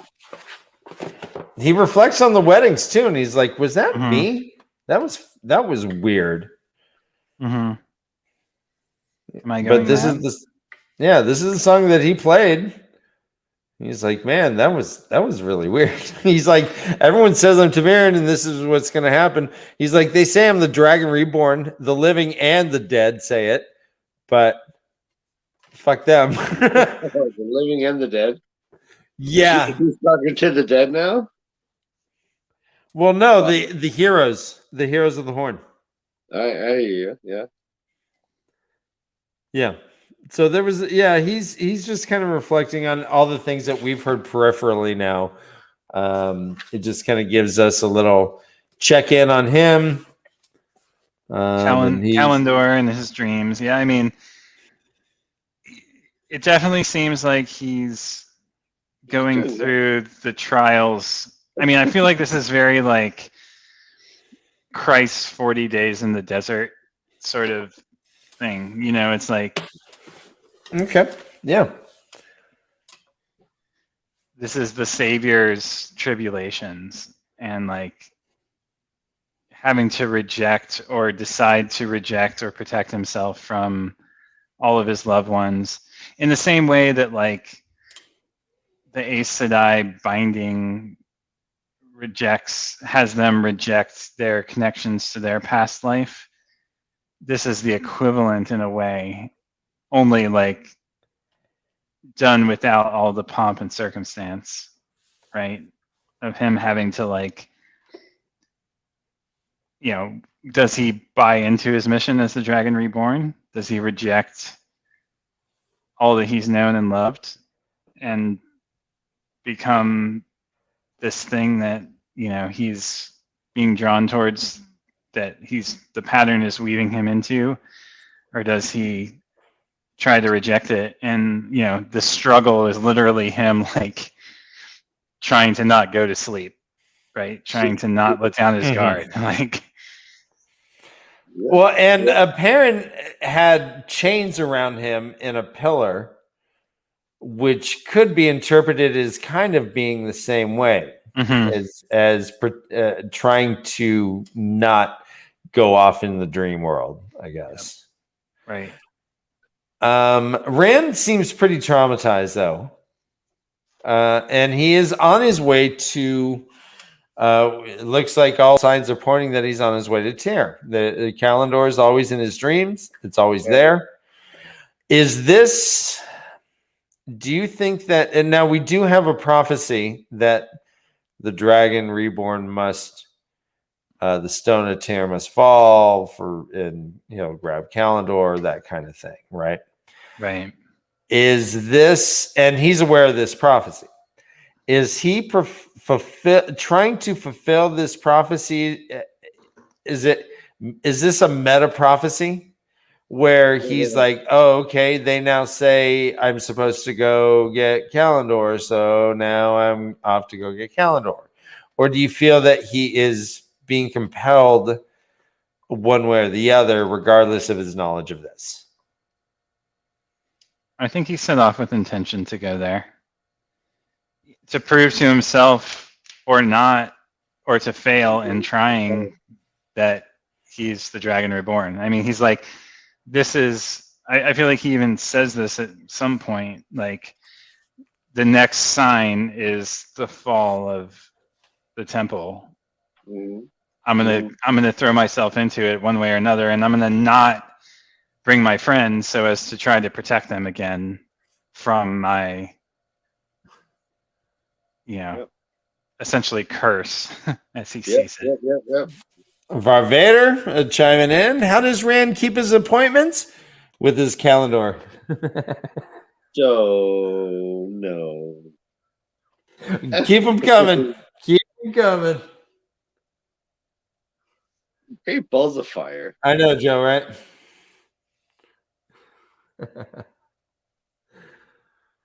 So, Rand,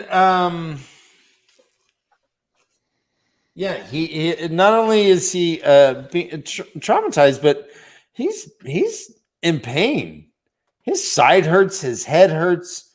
He's not feeling good at all. This poor guy is just being haunted by family members in his dreams. And even in his dreams, he's still just doing the same shit, looking at a fire. He's not doing any cool stuff. He's not flying around with a unicorn. No, he's just sitting at a campfire watching a flame, even in his dreams. I mean, that's where he's at, man. Come on, man. Live a little.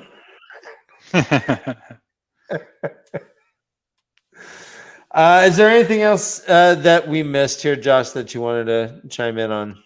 I don't think so. Okay. I like this chapter. I like the chapter that Matt gets off the island. I like that he's a big fucking spender suddenly and just tossing coin around like it ain't no thing. And I like that we got a little piece of Rand. And I guess I like that we hear some further instructions from the Amaryllis saying, yeah, I'll put some gold in your room for the journey. She's on board with it, but she just can't sign off on it. And also, listen, if you all die protecting Kalendor from the Dark One's minions from the Black Aja, feel good about that. That's fine.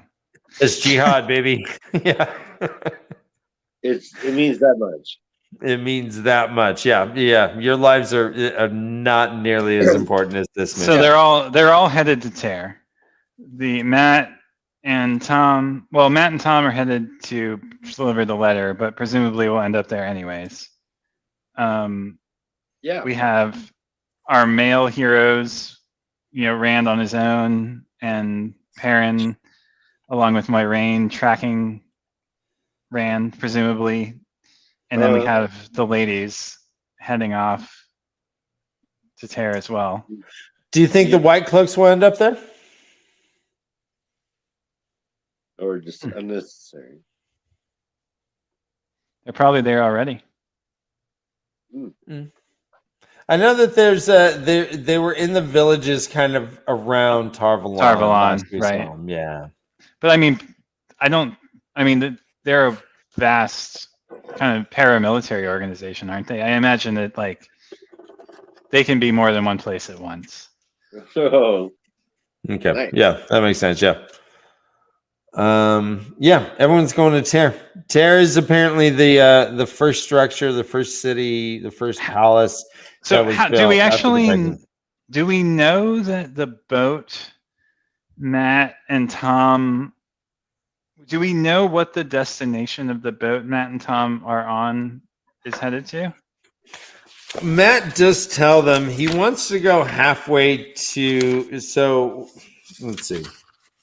He says when they hop on, let's see, the dude's name was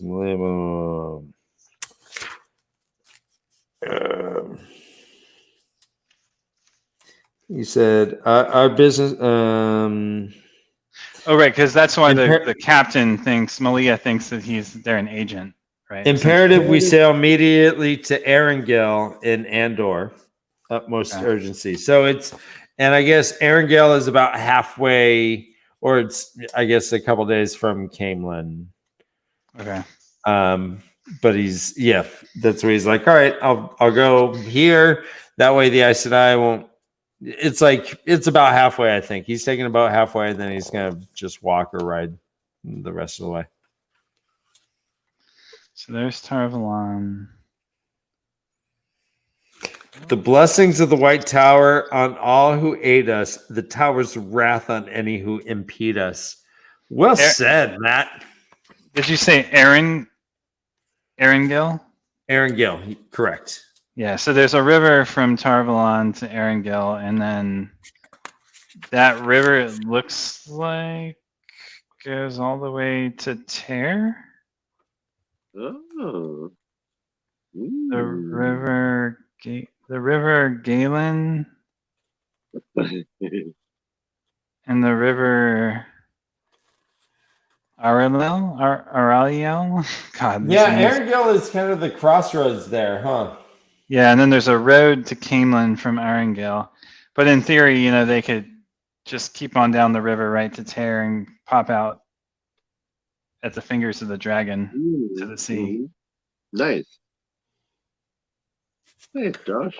Yeah. The fingers of the dragon.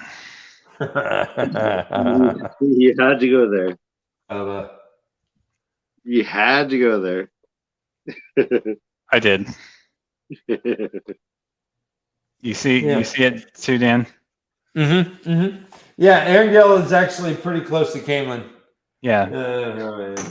I mean, again, we don't really have a good sense of scale on this map, since it seems to have taken them a long time to travel a short distance from Edmund Field to various places. But so there's Andor, there's Camelin, and there's Erangel. Mm-hmm. And there's the rivers, the black lines. So does the river flow north-south, I wonder? That's what it looks like. Yeah. Where does it originate, though, in Tarvalon? And why? So why is from Dragon Mount? It looks like. Is that where it's coming from? Well, if we look at this again, let's. All right. So here we have Tarvalon. There's the river. It just kind of starts. Oh, hold on. Where's Dragon Mount? It's this.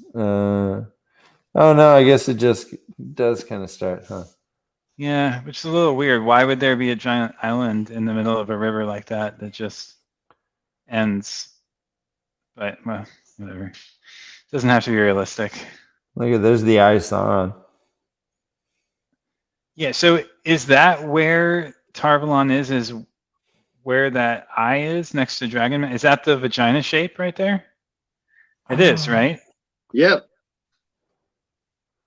Yeah, the Tarvalon. Okay. Okay. Jesus. Yeah. I'm so ashamed.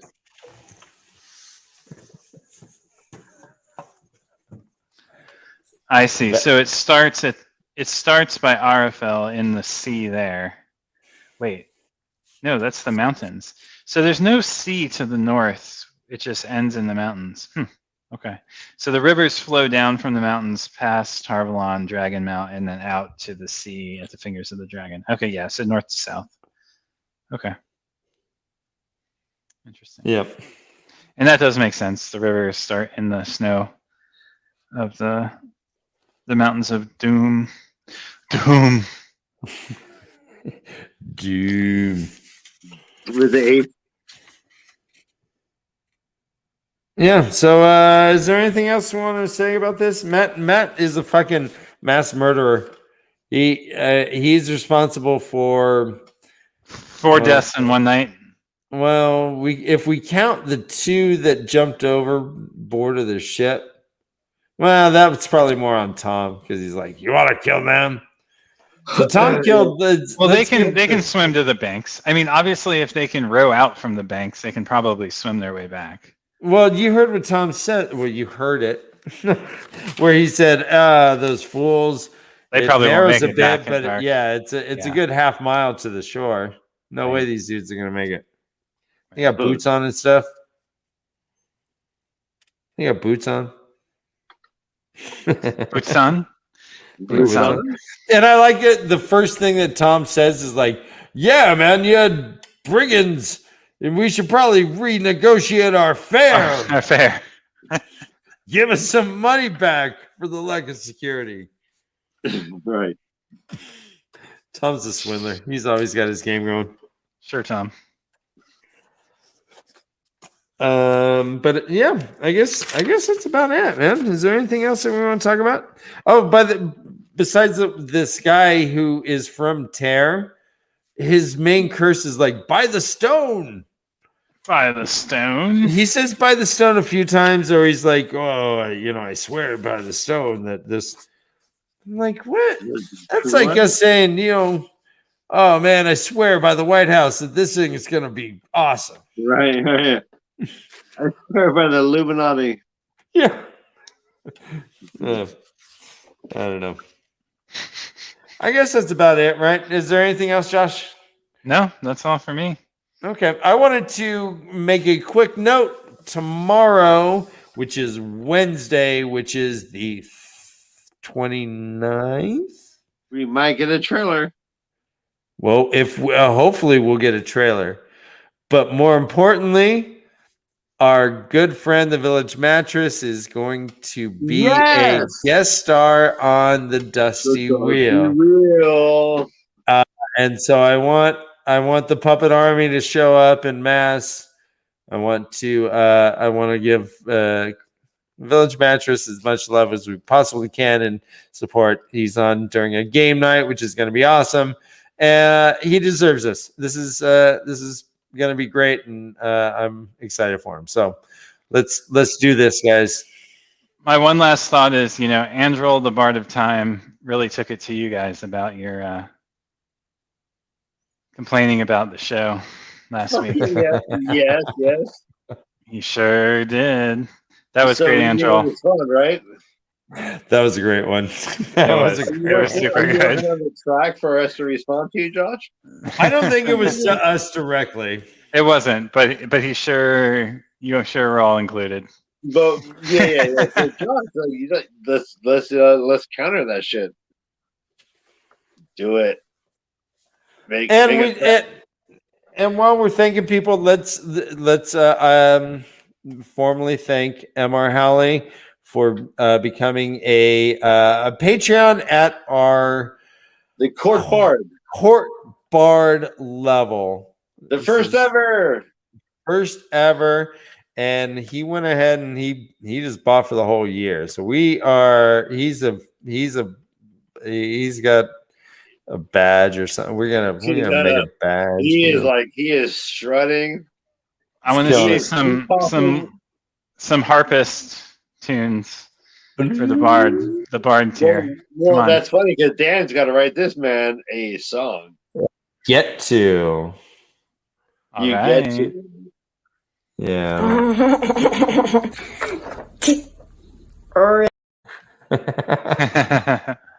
It's gonna be something like that. We love you guys. Thank you so much for hanging out with us every week. Thanks, everybody. Every minute.